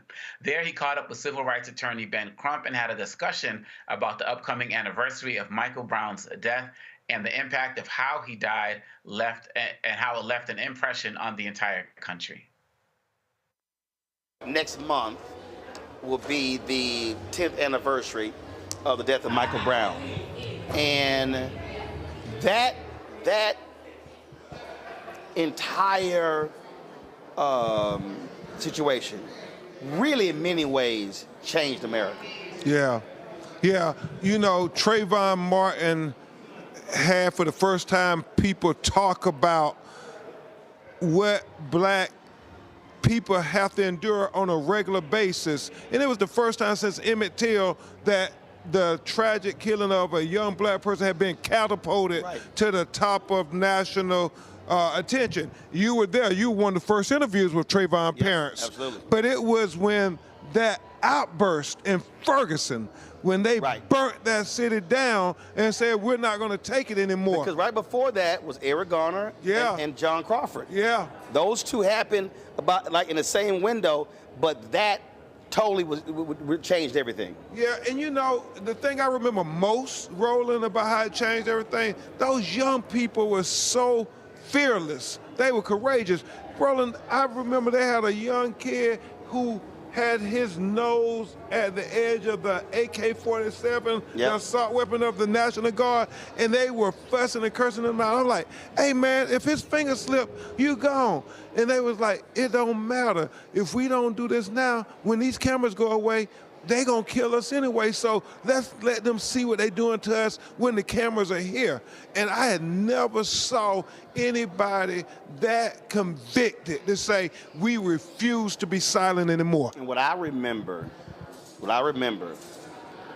night the DA, I've seen you, I've never seen you that dejected and emotional. That when that DA chose not to indict and made that announcement, I can still remember how you looked in your response. And Roland Martin, the reason you were so aggravated was they didn't even get a chance at justice. And you had 35 black people in the community say he had his hands up, but they chose to believe the narrative of one white police officer who said that, no, he was charging at me and I was in fear of my life. So it meant that black people, we don't even matter. You know, like what we say, they always discount. But when a white police officer kills us, they take his narrative as the gospel. And remember George Floyd, before the video came out, they had the police report and they were running with it. And so that's why I was so heartbroken, because that DA, all the rules were changed, Roland. Well, look at this here. Let's go back to Minnesota. This Cobb shooting, and now you have the governor who said, "Oh, if the prosecutor didn't drop the charges, I was going to replace her," and it's supposed to be a progressive governor. Yeah, and a consideration for VP in Minnesota. I think that decision has taken that off the table. It's going to be a problem. Yeah. But again, so the fact of the matter is, Massey. So here we are, 10 years after Michael Brown. We are still dealing with this, which is a reminder to people that the battle continues. We are still dealing with trigger-happy cops who see us as threats, and we've got to keep fighting to hold them accountable. Yeah, and Roland Martin, I know we're going to talk about this one a lot, because I don't take for granted, just because they brought charges, that he's going to get full justice. Laquan McDonough, right there in Illinois, has 16 counts. And they convicted him, and the judge gave him 7 years, and he got out in 3 years and 2 months. The cop that shot Terrence Crutcher. Yeah. I mean, they just get slaps on the wrist. And so this is the worst police shooting video ever. Ben, I've had to air a lot of them. It was hard for me to air that one. It was so hard. She was boiling water. Yeah, and she said, I rebuke you in the name of Jesus. How can you get mad at that? Right. And she said, sorry, sir, sorry. That was her last words before the bullet shot her right under her left eye, and it was in a downward trajectory, as we discussed in the autopsy today, to show that Roland. He was in a downward position. He had absolutely no fear. Right. Well, first of all, there was a couch, and she's on the other side. Oh, she was going to douse me with hot water. And he had to walk around the counter to get a better shot. So, Roland, just like George Floyd video galvanized people in our black community, I think this video is going to galvanize people in our community to go vote and make Kamala Harris the first black woman to be president. First woman to be president. And first woman to be president, because Sonia Massey blood is on this ballot. And the vice president reached out to the family of Sonia Massey. We talked for almost 35 minutes. Wow. And even when her staff and everybody was trying to get off the phone, she kept talking. And that's why I love Kamala for many reasons. Obviously, we all are dear friends. But Kamala calls me on every one of these cases. I mean, no matter how busy she is, and you know she was busy this week. Right. And she thanked me for, apparently, she heard what I said on Win with Black Men, right, that you did masterfully, King. Appreciate it, baby. And so, and she was very happy because us black men now got to kill this rumor about we not standing with her. And you led on that, brother. I do want you to speak to this here because I think Biden, folks, they have not done it enough. This is the most aggressive Department of Justice Civil Rights Division since Robert Kennedy, and they won't talk about it enough. The cops that they put in jail, the wardens, the jailers, the hate crimes, the patterns and practices investigations, the fighting redlining. Yeah. I'm like, y'all, you have success story, tell it. You know, I'm smiling because I'm thinking about our brother Plies, who say, hey man, y'all don't know how to brag. Right. Can y'all just learn how to brag on everything you're doing? But I go to the DOJ. Our sister, Kristen Clark, right, who you emceed her lawyers committee for civil rights when she was executive. Kristen Clark is doing extraordinary things, man. She is what we dreamed about being at the Department of Justice over civil rights, because she is not holding back. She said, I came here for a purpose. I'm not worried about the next year whether I get to be Attorney General. Right. She said, no, I'm going to do the right thing. George Floyd, charged, convicted.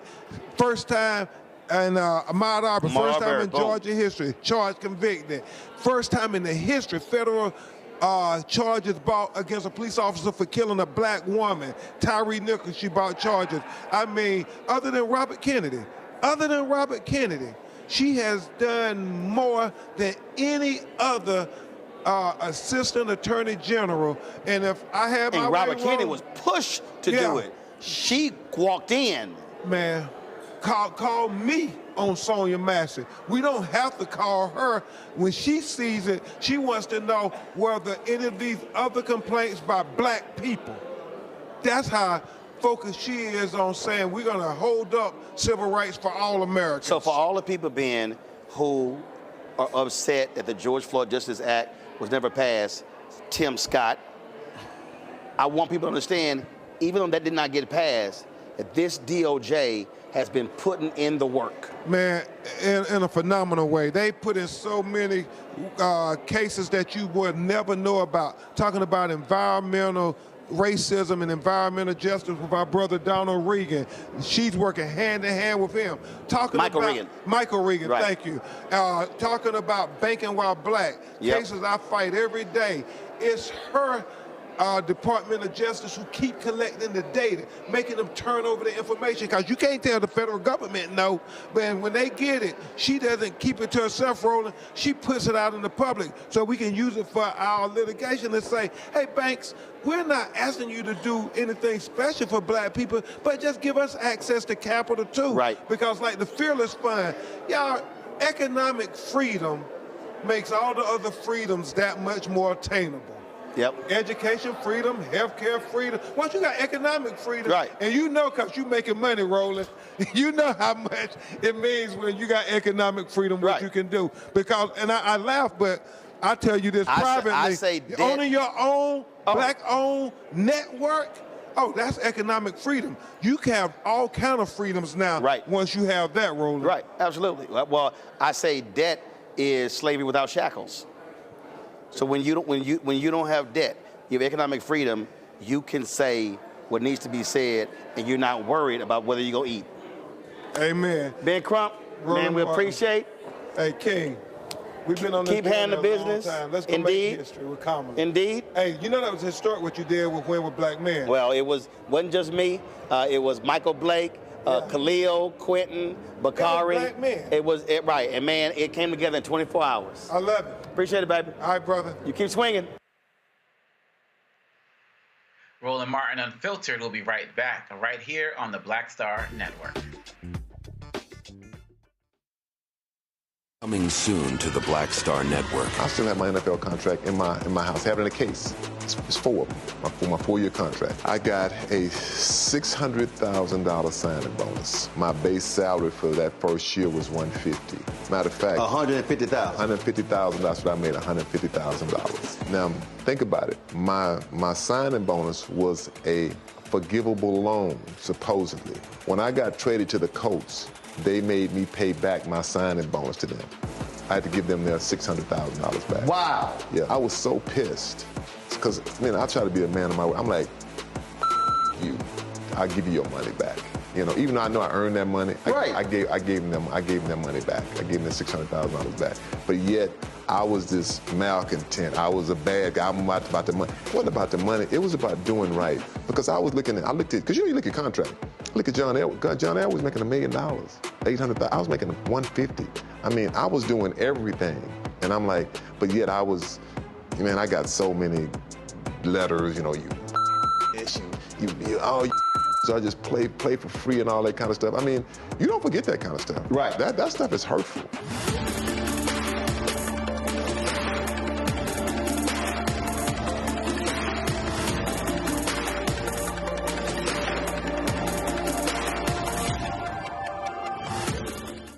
Hey, yo, what's up? This is Mr. Dalvin right here. What's up? This is KC. Sitting here representing the JODECI. That's Jodeci. Right here on Roland Martin Unfiltered.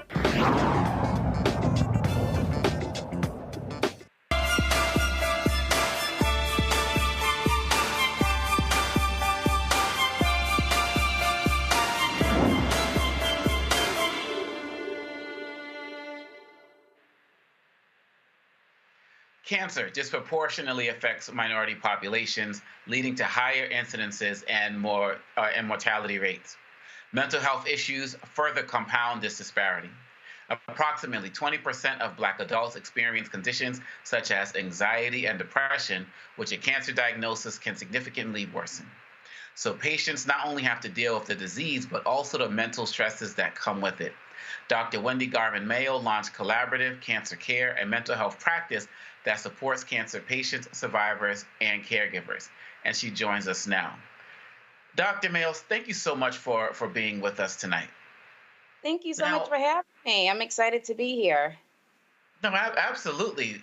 Now, I'm so glad that the work that you're doing is connecting cancer with the mental health aspect of it, because for those of us who generally think of cancer, we may think about it from smoking too much or various things like that, maybe something that might be kind of self-inflicted as opposed to something that you were born with or developed over time, and how there could be a mental health connection to that as well. Can you expand on that a little bit more? Yes, so cancer in the United States is on the rise. This year, it's predicted that 1 million new cases will be diagnosed.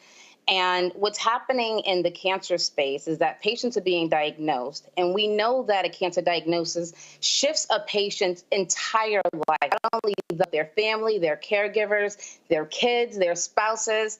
And what we are not very good at in healthcare is really addressing the mental health and cancer diagnosis patient. And that has multiple consequences. If a patient is not mentally sound, they're diagnosed with cancer, it not only impacts their disease process, it also impacts their ability to make sound decisions based on treatment decisions. So collaborative cancer care was really born out of that gap. So I'm a nurse practitioner. I've been in healthcare for over 20 years, spent the majority of my time in oncology, and I've seen the gap. I've seen the impact a mental illness can have on a cancer patient and the trajectory of their disease process. So we are here to really fill that gap and partner with patients, caregivers, and family members who have a diagnosis of cancer to ensure that their mental and emotional well-being sound, and we can help them on this cancer journey. Can you talk a little bit more about what that looks like? What does it look like when a patient feels like their mental health and the anxiety and the depression that they're feeling as it relates to the cancer is actually being acknowledged by professionals like yourself? Yeah, so when you hear a cancer diagnosis, the first thing that many people think is that it's a death sentence. We have done, amazing things in cancer care and in the clinical research area and the pharmaceutical sectors that patients are living longer now with cancer. So we have so many more cancer survivors in the United States, which is a great thing. However, those patients are not able to live a full or quality of life because they are really dragged down by this mental issue that they're having, this mental anxiety, depression, insomnia. It really impacts their ability to live a good quality of life. So what we do at Collaborative Cancer Care is partner with healthcare organizations, cancer centers, and we want to partner with their patients at the time of diagnosis, the time of treatment, the time of progression, and even survivorship, because they need to talk through what's happening. What are they feeling? How are they feeling? Do they need medication? Do they need integrative mental health therapies? Do they just need someone to sit down with them and educate them on the disease, what's happening, that it's not a death sentence depending on the type of cancer and the progression of the cancer. So patients feel seen and heard when their provider can look at them and say, hey, I know this is a tough diagnosis, but hey, I have a resource for you. I have a resource. Here is someone, here is a advocacy group, is something to help you address that. And one thing that healthcare professionals need to really understand, it's not one and done. Because we see patients in the clinic and we do a good job of doing the patient education on disease and treatment at the beginning, may give them a big pamphlet, right, of resources, but this is an ongoing journey. We have to reinstitute these resources throughout the cancer journey and cancer treatment. And is part of your work, does it also include services for the families of those affected as well? And what are the challenges that they face? Yeah, absolutely.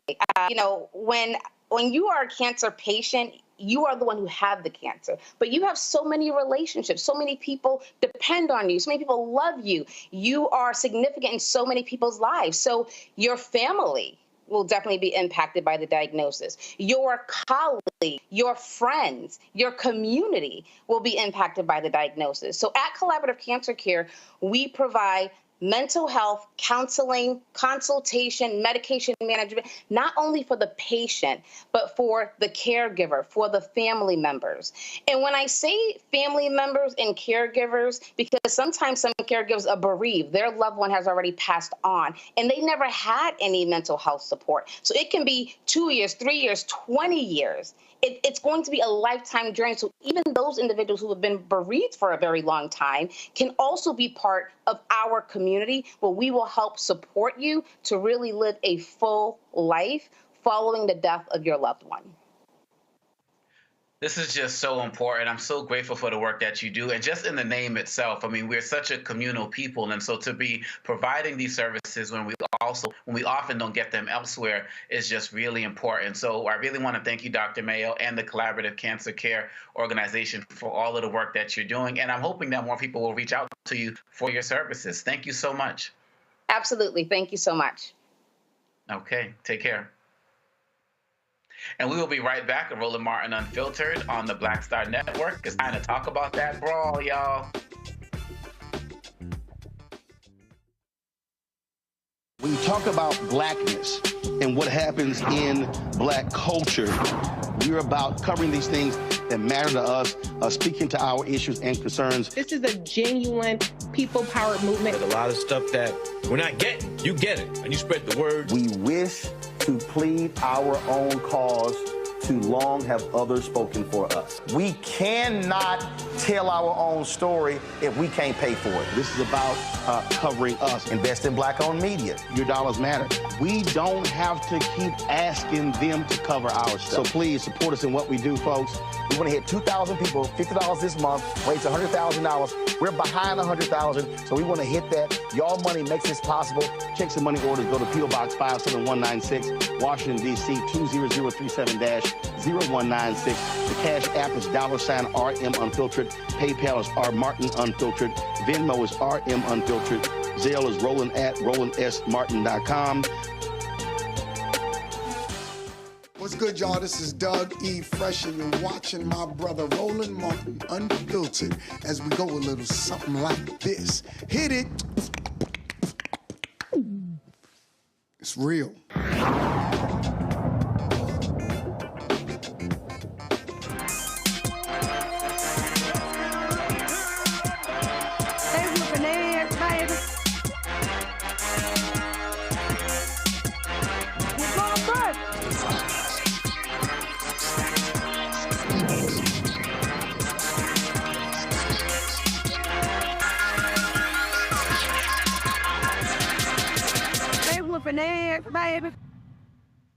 On August 5th, 2023, a throne cap in the air alongside Montgomery, Alabama's riverfront signaled a series of events that sparked a melee heard around the world. It all started when a group of white boaters, mostly from Selma, would not move their pontoon boats reserved for the Harriet II riverboat, waiting to dock for 45 minutes to an hour.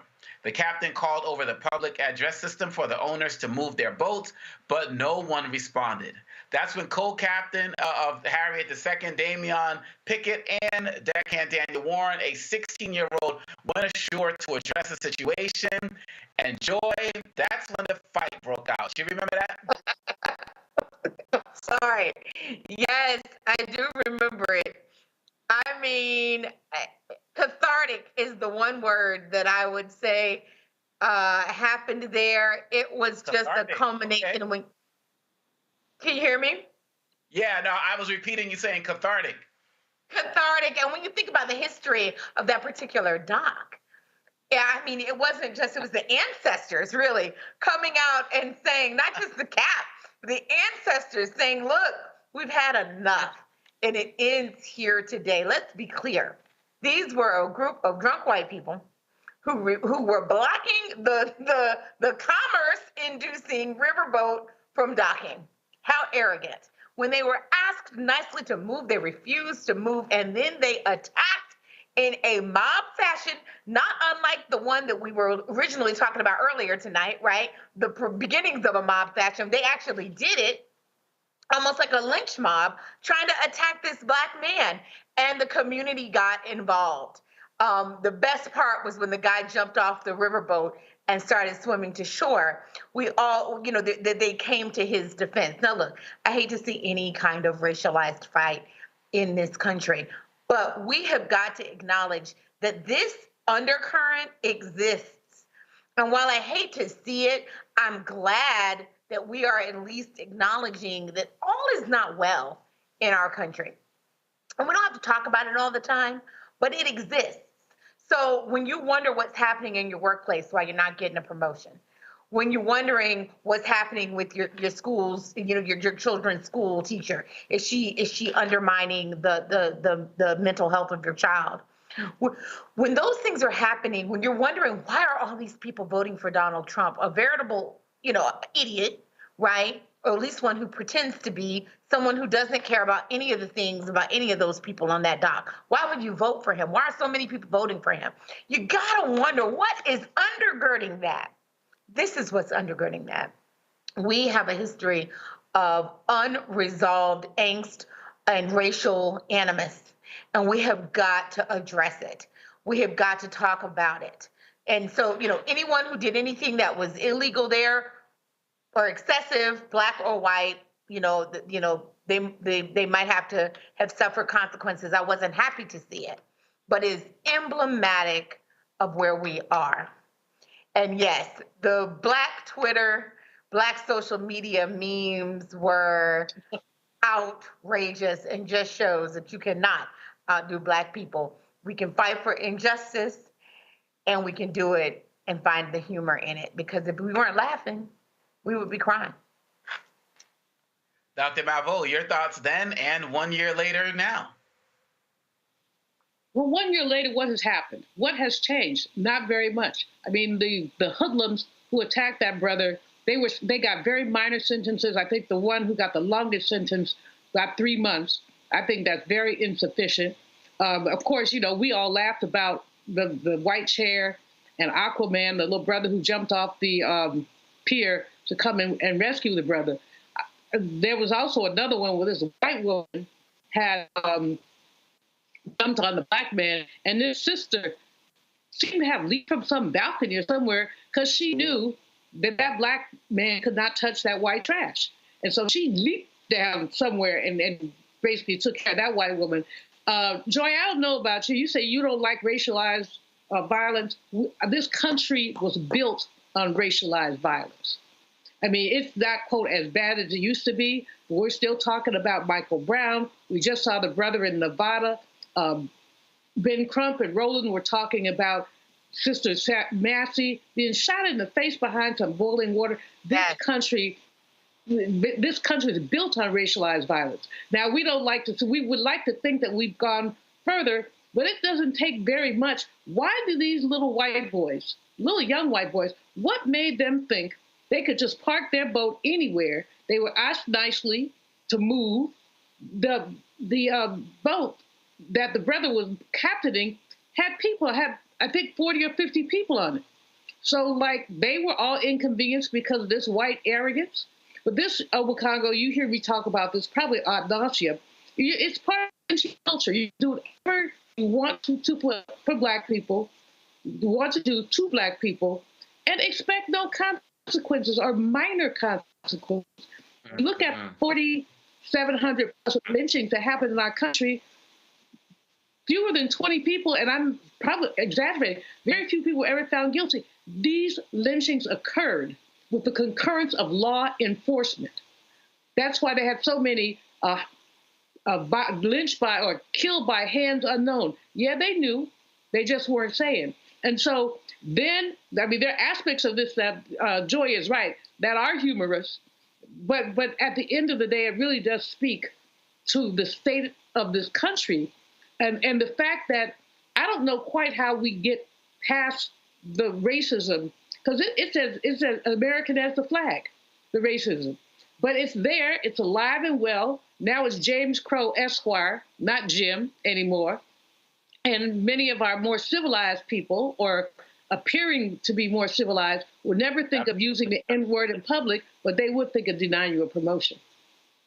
No doubt. I appreciate your recollections on this, both of you. And I want to thank you both. Thank you, Dr. Malveaux, and thank you, Joy, for joining us tonight and recounting this particular important moment of history. Looking forward to seeing you next time. Thank you. Great job. Have a good night. Thank you. Thank you. And we did a segment on this back on August 7th, 2023, discussing this event. And we want to play this segment for you right now, 1 year later. All right, y'all. So I'm in Birmingham for the NABJ convention. 7 a.m., my phone goes off. Man, have you seen what happened in Montgomery, Alabama, which is right down the street from Birmingham? So apparently a security guard was trying to arrange boats as terms of them docking. And so this one boat, the folk did not want to move their boat. So this black guy tried to actually do it. And all of a sudden, several white men began to brutally attack him. And man, they did not see the black 54th coming. They didn't see it was a scene out of glory. They didn't see it was the 761st Battalion of Patton's Army. All of a sudden, brothers and sisters came out of nowhere, and it wasn't nothing but a bunch of Nat Turners left and right, swinging left and right. Rotate. That guy in the white shirt is crew from our little dinner cruise boat who got off our ship to go over there to move that black pontoon boat on his own because those guys who parked there were told not to leave it there and they left it there. So he's just pushing it off. That's funny. Took matters into his own hands. I love it.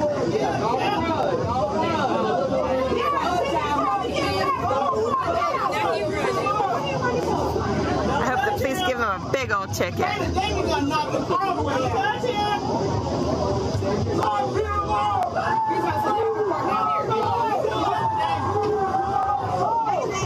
Ooh, confrontation with the owner of the boat.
There are people who are on a boat watching this thing take place. So that's they're shooting on this particular boat. So while they're watching this whole deal, they're recording the entire argument. You see these folks, all the security guards, but don't leave the audio up. Security guards are all in his face. They're watching this. The next thing you know, all of a sudden, the fight is about to ensue. And then this thing takes off like crazy. Now, mind you, his job is to make sure how the boats are being placed in there.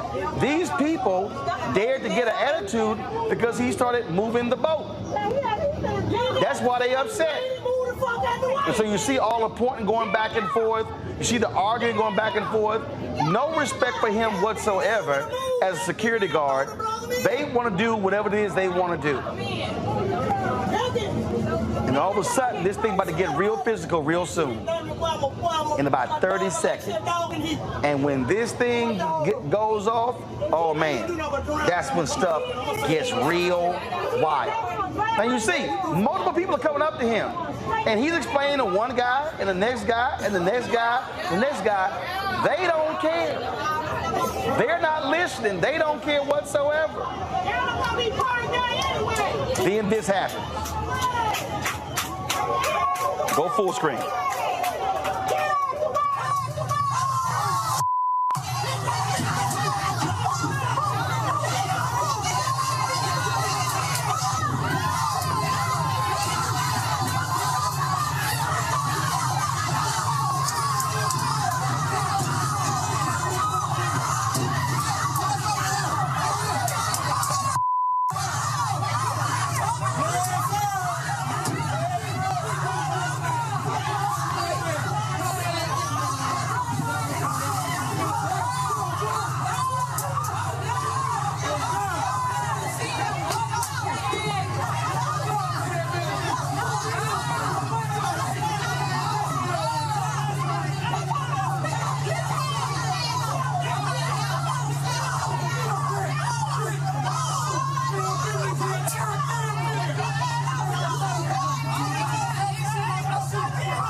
Yeah!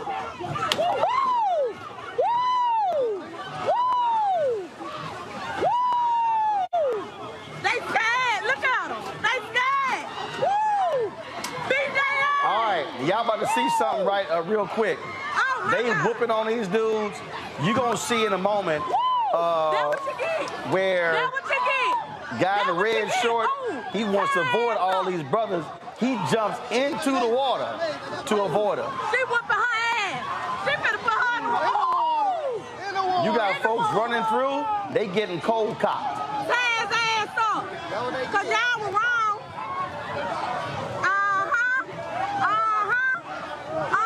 Watch this. Uh-oh. Oh, damn. Oh, hell. They start backing off. A man in the red short start getting in the water. Now it's going to be a white woman in the red dress. She wants to get in on this. The brothers don't want to hit her. And then two sisters come strolling through saying, yo, we got it. Yeah. We got it. Get in their ass. Oh, look at the bras. The bras jumping their ass. Cause y'all were wrong for jumping on that black man like that, baby. What y'all thought was going on? They put their ass in the water, y'all. Boo out! Boo out! Boo out! Boo! Tie their ass up. Baby, please. Ooh, action. Boo out! Yo. Look at the man that waving. He was the one that got jumped on. Don't cry though. Hello. Let go, man. Time to go, man. I need to take a shot. Hey, super my cup. I bet y'all won't try that shit no more. On my mama. These motherfuckers need to have handcuffs on. Ain't no need to cry now. These the ones that started it. Y'all need to put handcuffs on them. Why they down there fucking crying?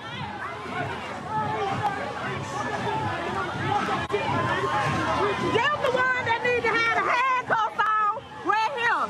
Miss Susan McCluskey and all of them. Yeah, they got clubbed up. All of them. All of them. Yeah, come get them. Come get them. Come get them. Yeah. He started that shit. Get them. Yeah. Yeah. All of them. Yeah. Yeah. Yeah. Yeah. All them motherfuckers.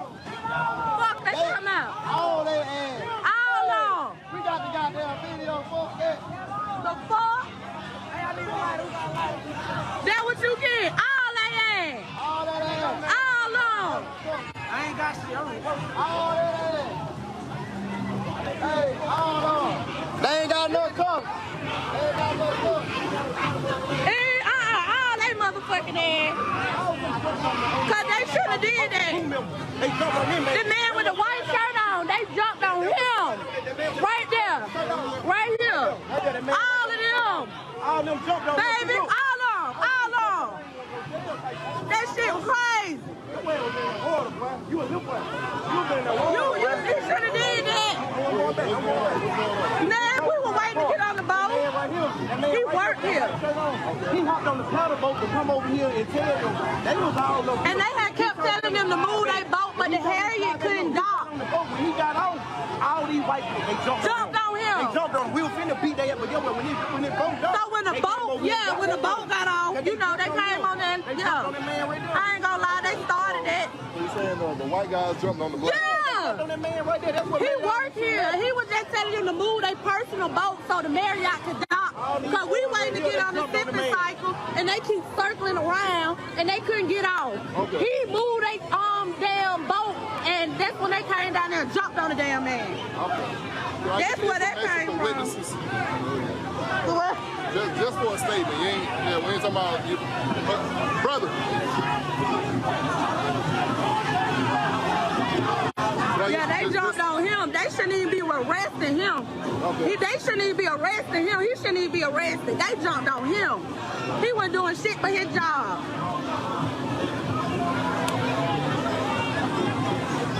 And they don't need to cry now because you were jumping on him too, baby.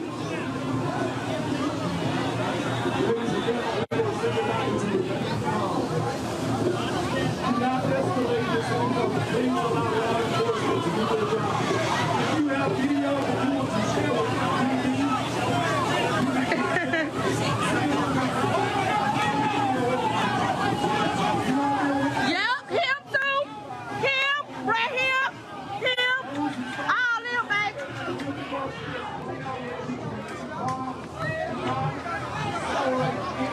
Why she down there crying?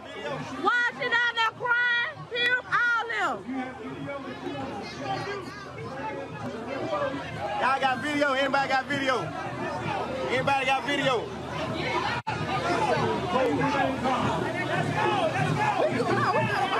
We waiting on the boat.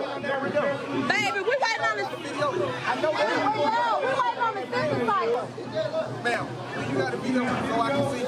Huh? You got the video. Well, I'm a toe holding on your damn street. Stomping, jumping, pumping, every car off in this damn thing. Throwing the balls up at these soldiers, screaming and bleeding from their nose. But when we start, that's where we make them hit the flow. Ain't no game off in this thing. We be deep off in your part. All right, so I want y'all to see. You see this white woman, she come running down right there in the white. Then all of a sudden, she jump in there. She about to end up in the water. Watch. That sister's dragging her up. She now in the water. Hey, I told y'all what was going down. This thing got crazy. This thing got crazy. You had chairs that were flying as well. Let me tell you something. It was unbelievable. Again, social media has completely blown up. I tell you, if I type in chair right now in Twitter, I guarantee you this video here is coming up. Look right here, y'all. There have been folks sitting here taking pictures with the chairs. They were sitting here. I mean, all of that. You've seen. Here's another angle of folk swinging. They were not playing around in this battle in Montgomery that took place at the riverfront, and it was just again unbelievable. And look, the memes have been flying left and right. Somebody put this tweet up. The National Museum of African American History and Culture already got the Battle of Montgomery chair on display. That's one of the memes. Roll the next one, y'all. Come on. Come on, let's go. Here we go. Guns down, chairs up. We've seen that one. Keep going. Keep going. Try that in a small town. Bloody Saturday, Montgomery. This brother already got a photo of the brawl on a T-shirt and already selling the shirt. And he says, on my way to Cracker Barrel to celebrate. All right, let's go to the next one. You got the photos of George Floyd, MLK, Rosa Parks, and Malcolm X on this image here. Keep going.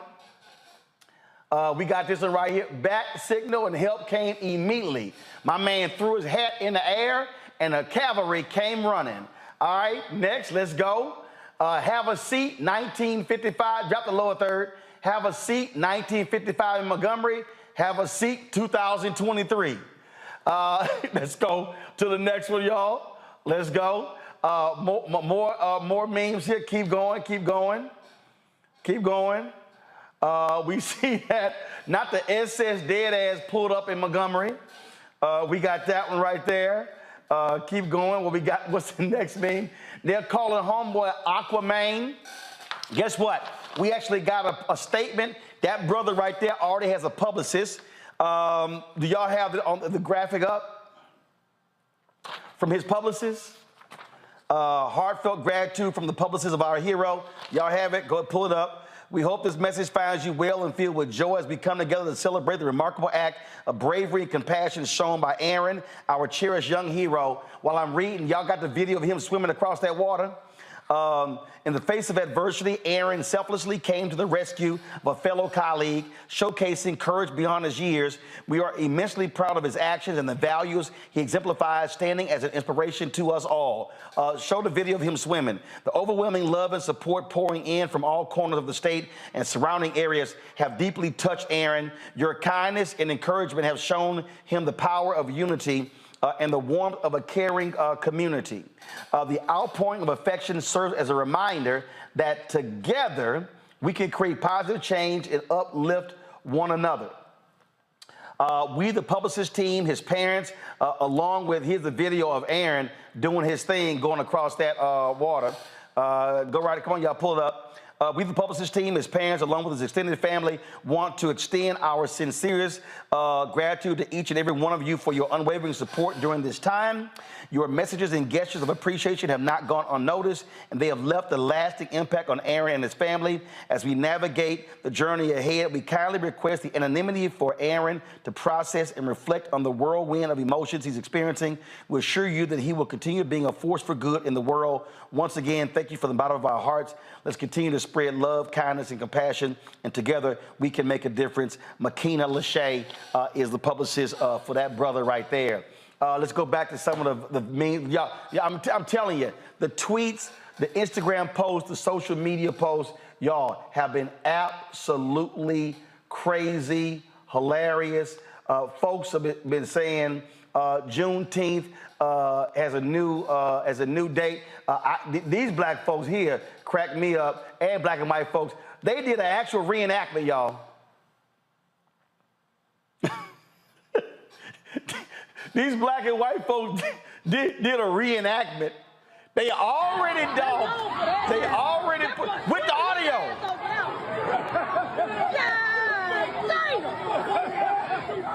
And I want y'all to watch the brother swimming. He gonna get out the pool. He gonna start wringing out his shirt.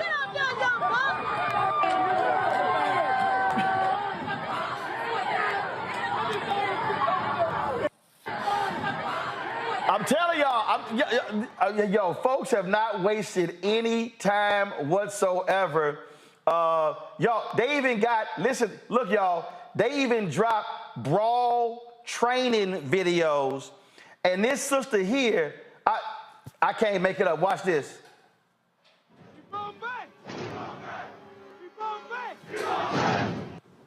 This stuff just really, really pisses me off, right? Because all this really does is ignore and erases the disabled kids that want to participate, right? So what you're going to want to do, right?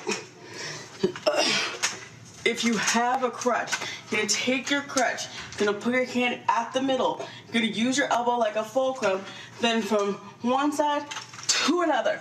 You see the momentum? Yeah. Okay. Next time, just make it more accessible and inclusive. She said, let's make it more inclusive. Oh my God, that was too much. Okay, all right. I came across this one here, y'all. Oh dang, what happened to it? Okay, y'all, I gotta show y'all this here. My man has already put out, he's called Song a Day Man. It's called The Ballad of the Montgomery Brawl. The Ballad of the Montgomery Brawl, listen.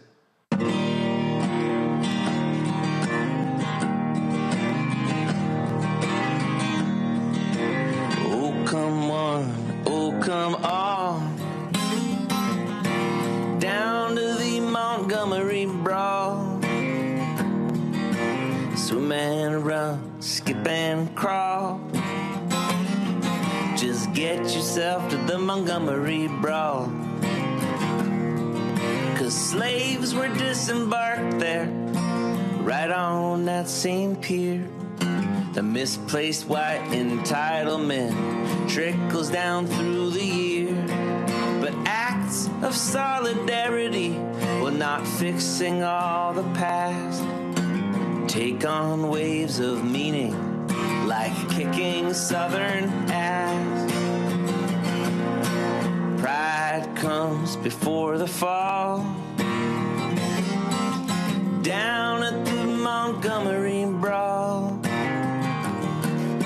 speeding head first to a brick wall. Fuck around, find out at the Montgomery Brawl. There's no happy endings, and there's no recompense. Just reflections of the times we live that make no fucking sense. But you can feel those punches and the men slam to the ground. The triumph of the human spirit as the chair comes crashing down. Heat wave, summer squall. Down at the Montgomery Brawl. Form up, stand tall. get yourself to the Montgomery Brawl. Swim, run, and skip and crawl.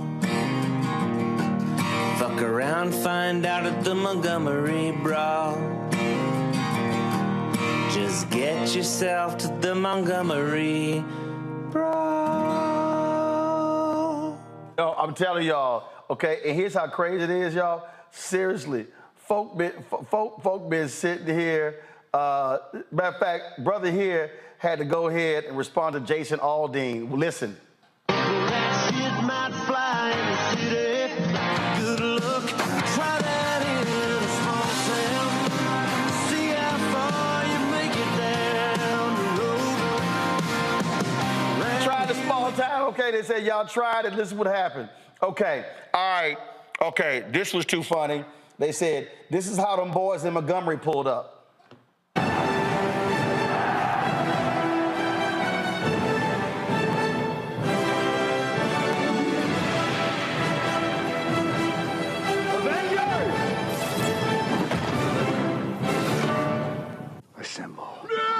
I told y'all. Yo, we play all of it, y'all. Okay, hold up. Okay. This is a great tweet. Black Twitter watching the Montgomery Brawl. Go. I'm rooting for everybody black. I am. Betting on black tonight.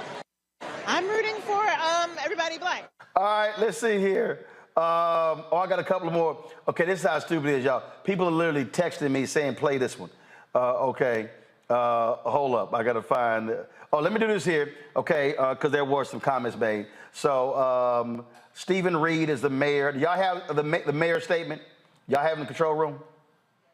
Okay, pull it up, please. The mayor of Montgomery. So he's the first black mayor in Montgomery's history. Stephen Reed issued this statement. He said last night the Montgomery Police Department acted swiftly to detain several reckless individuals for attacking a man who was doing his job. Warrants are being signed and justice will be served. This was an unfortunate incident which never should have occurred. As our police department investigate these intolerable actions, we should not become desensitized to violence of any kind in our community. Those who choose violent actions will be held accountable by our criminal justice system. Now, the folks who were involved in this, y'all, they actually, all the folks out are out. People have been sending information talking about asking questions about the Montgomery Bail Project. They said that individuals, everybody is actually out of jail, so no one is still in jail. So there's no need to send resources as well. Again, this here, let me see here. Do y'all have it up? Let me see if I can try. I'm trying to switch. I got some stuff that's on my phone that people are sending me that I want to show y'all. Let's see. Here's a great photo here. Let me see if I can pull this down. Folks literally took the photo, took this here. Why this brother here get this photo of the chair, the image of Malcolm X holding an AK-47 by the window.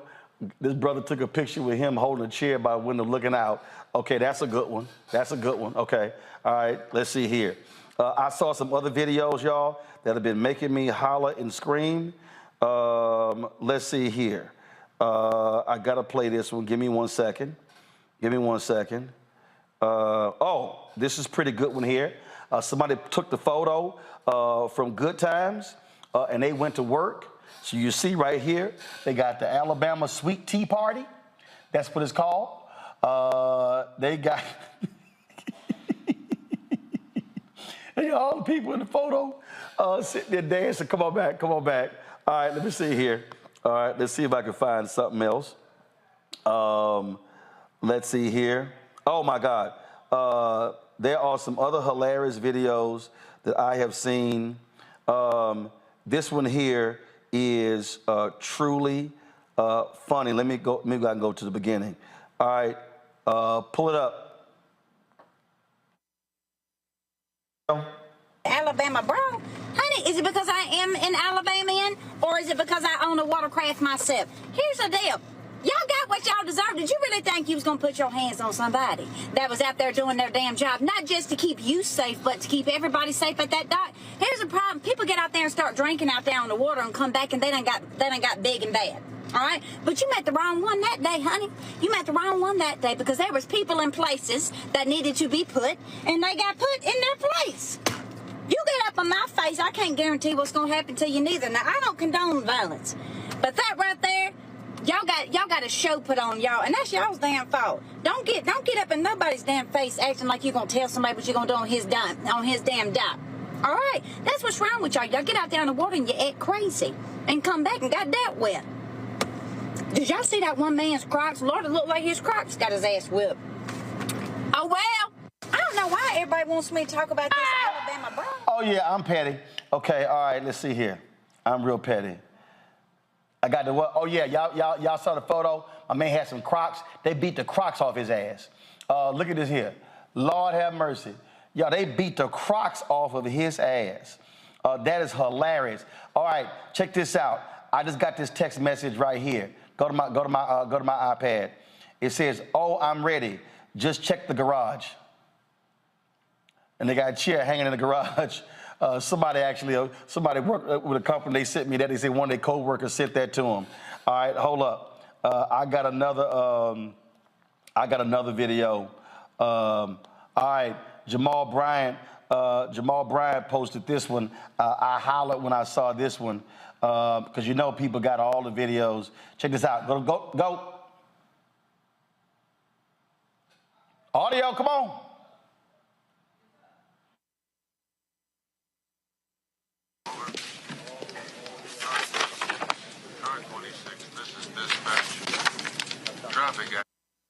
People on this list. To post and bail for 125 people? Is that a problem? Just a minute. There's some guy out there who wants to post bail on everybody we popped at that after-hours joint. Well, who is he? I don't know. Some fancy color guy. He's probably some nut. Tell him how much it'll cost him. It'll probably run off scared.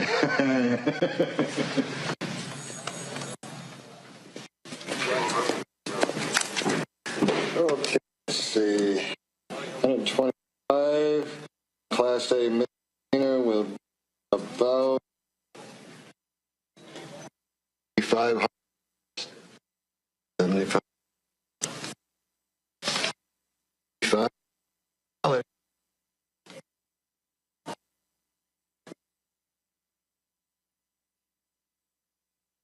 Oh, man, I'm telling y'all, they are killing with all of the videos, the memes.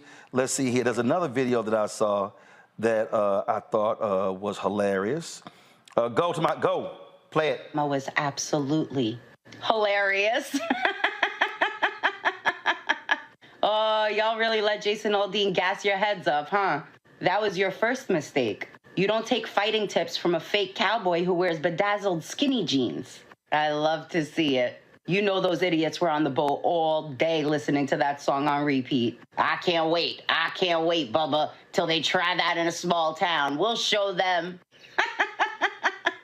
I've never seen a song taken away from a group of people so quickly in my life. You had a month. You had a good run. Oh, and I already know what the comments are going to say in this video. How could you celebrate violence?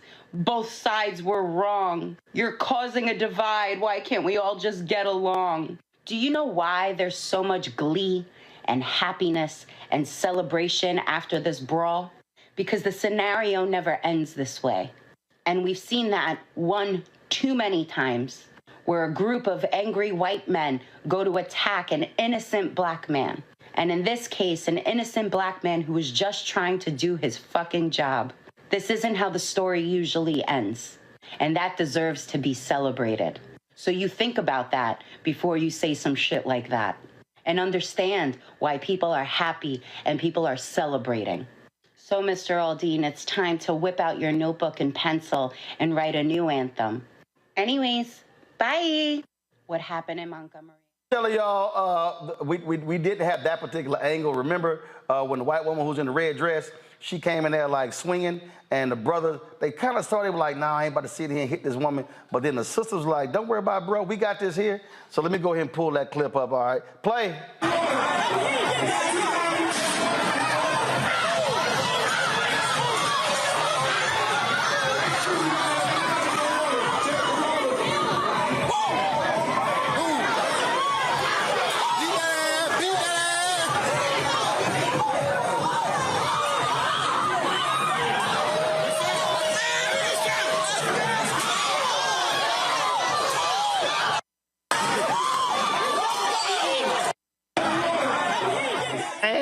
Listen, I'm telling y'all, this thing has been crazy literally for the last 48 hours. I don't know. I've been watching the reaction of Julian, Renita, and Omekongo. Omekongo, I'm going to start with you. This thing has been lit, and folk have been having a field day with the Montgomery Brawl. Man, you know, it's just like everybody said, it's like not condoning violence, but everybody has the right to self-defense. And, you know, really, the end of the day, the solidarity, what was amazing.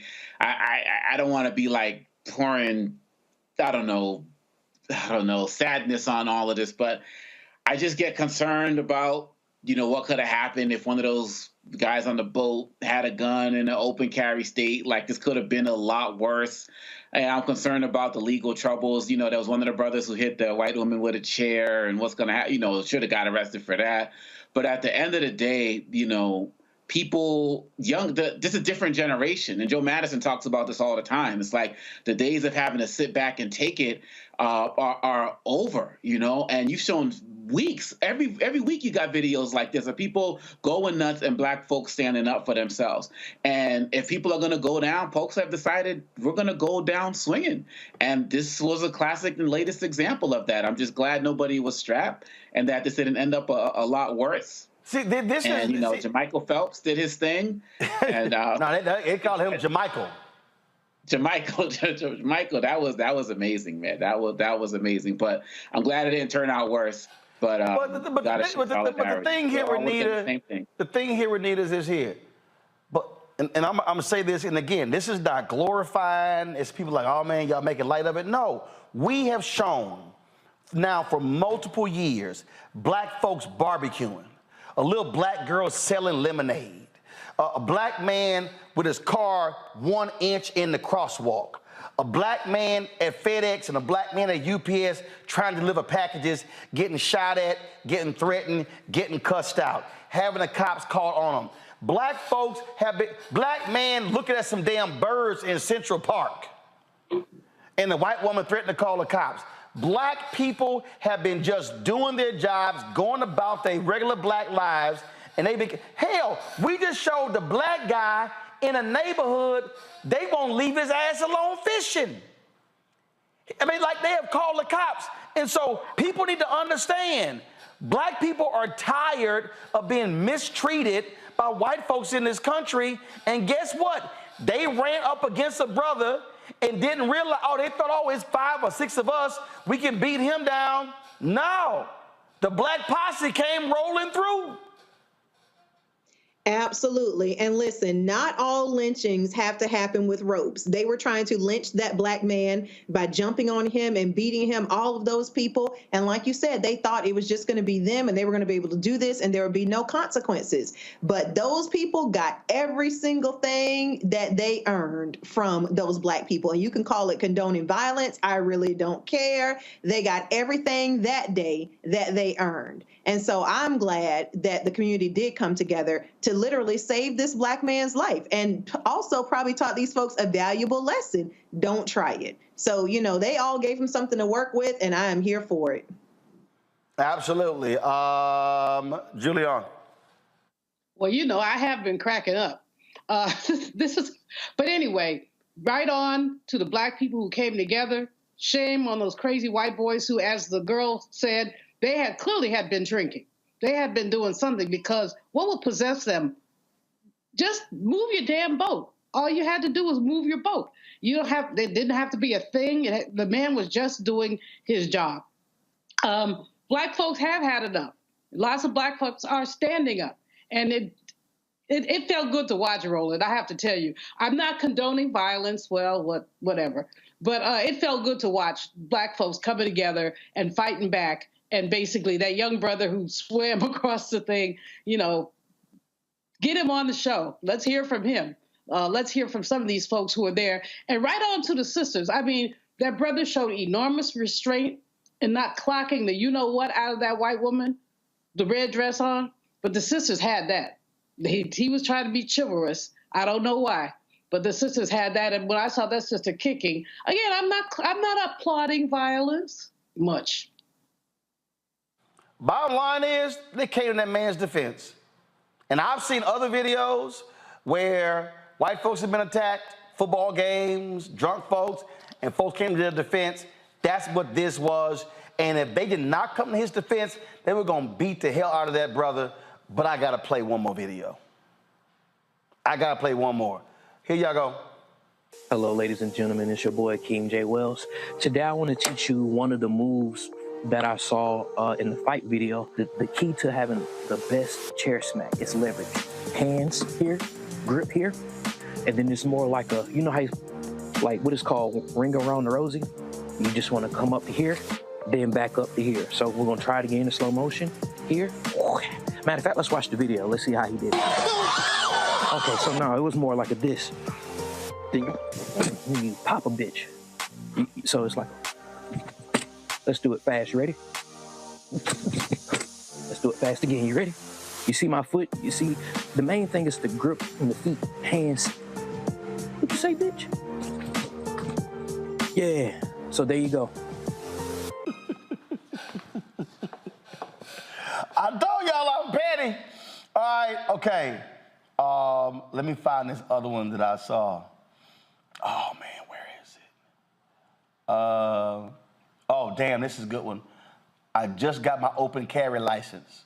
Come on.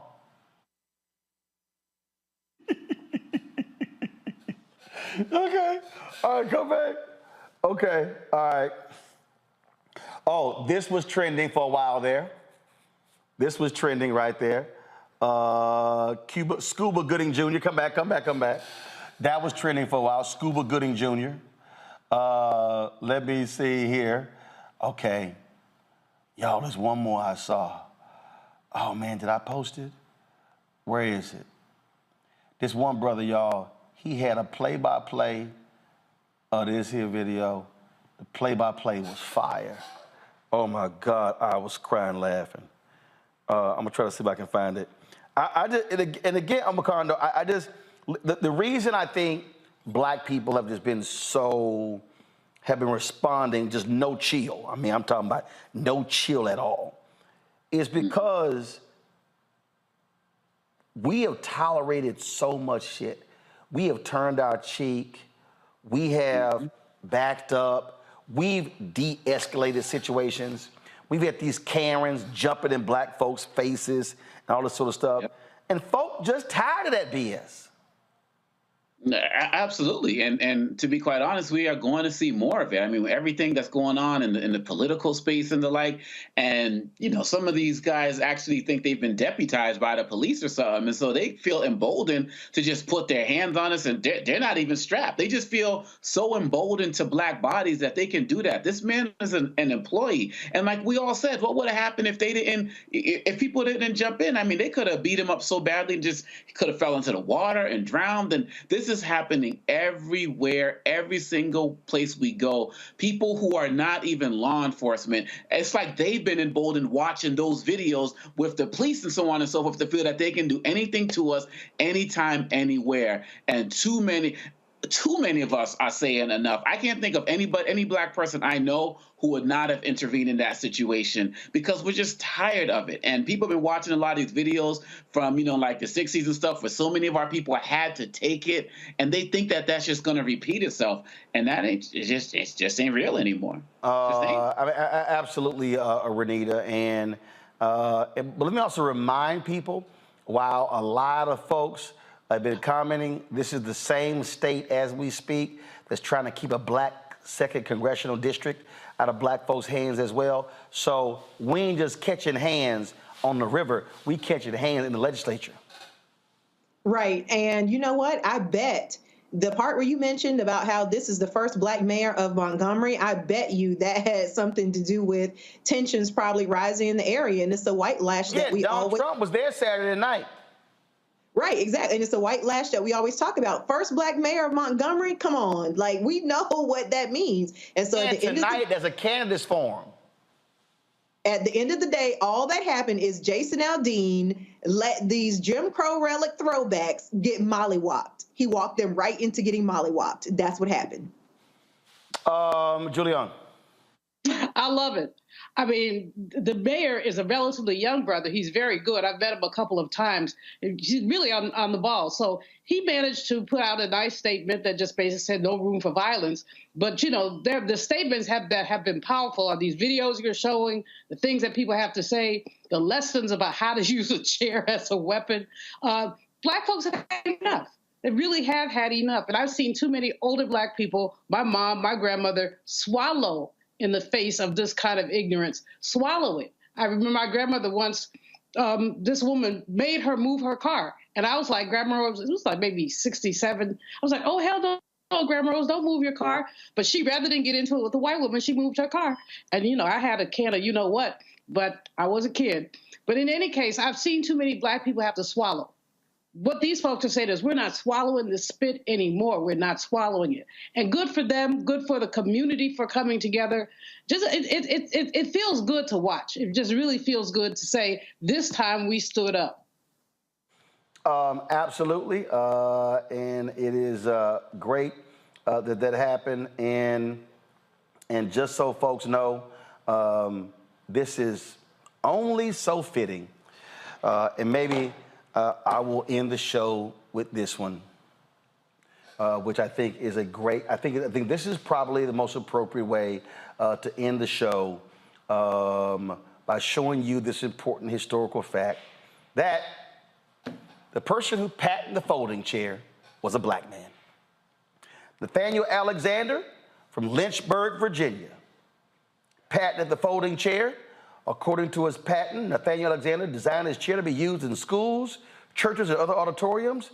His design included a bookrest that was usable for the person sitting in the seat behind. It was ideal for church or choir use.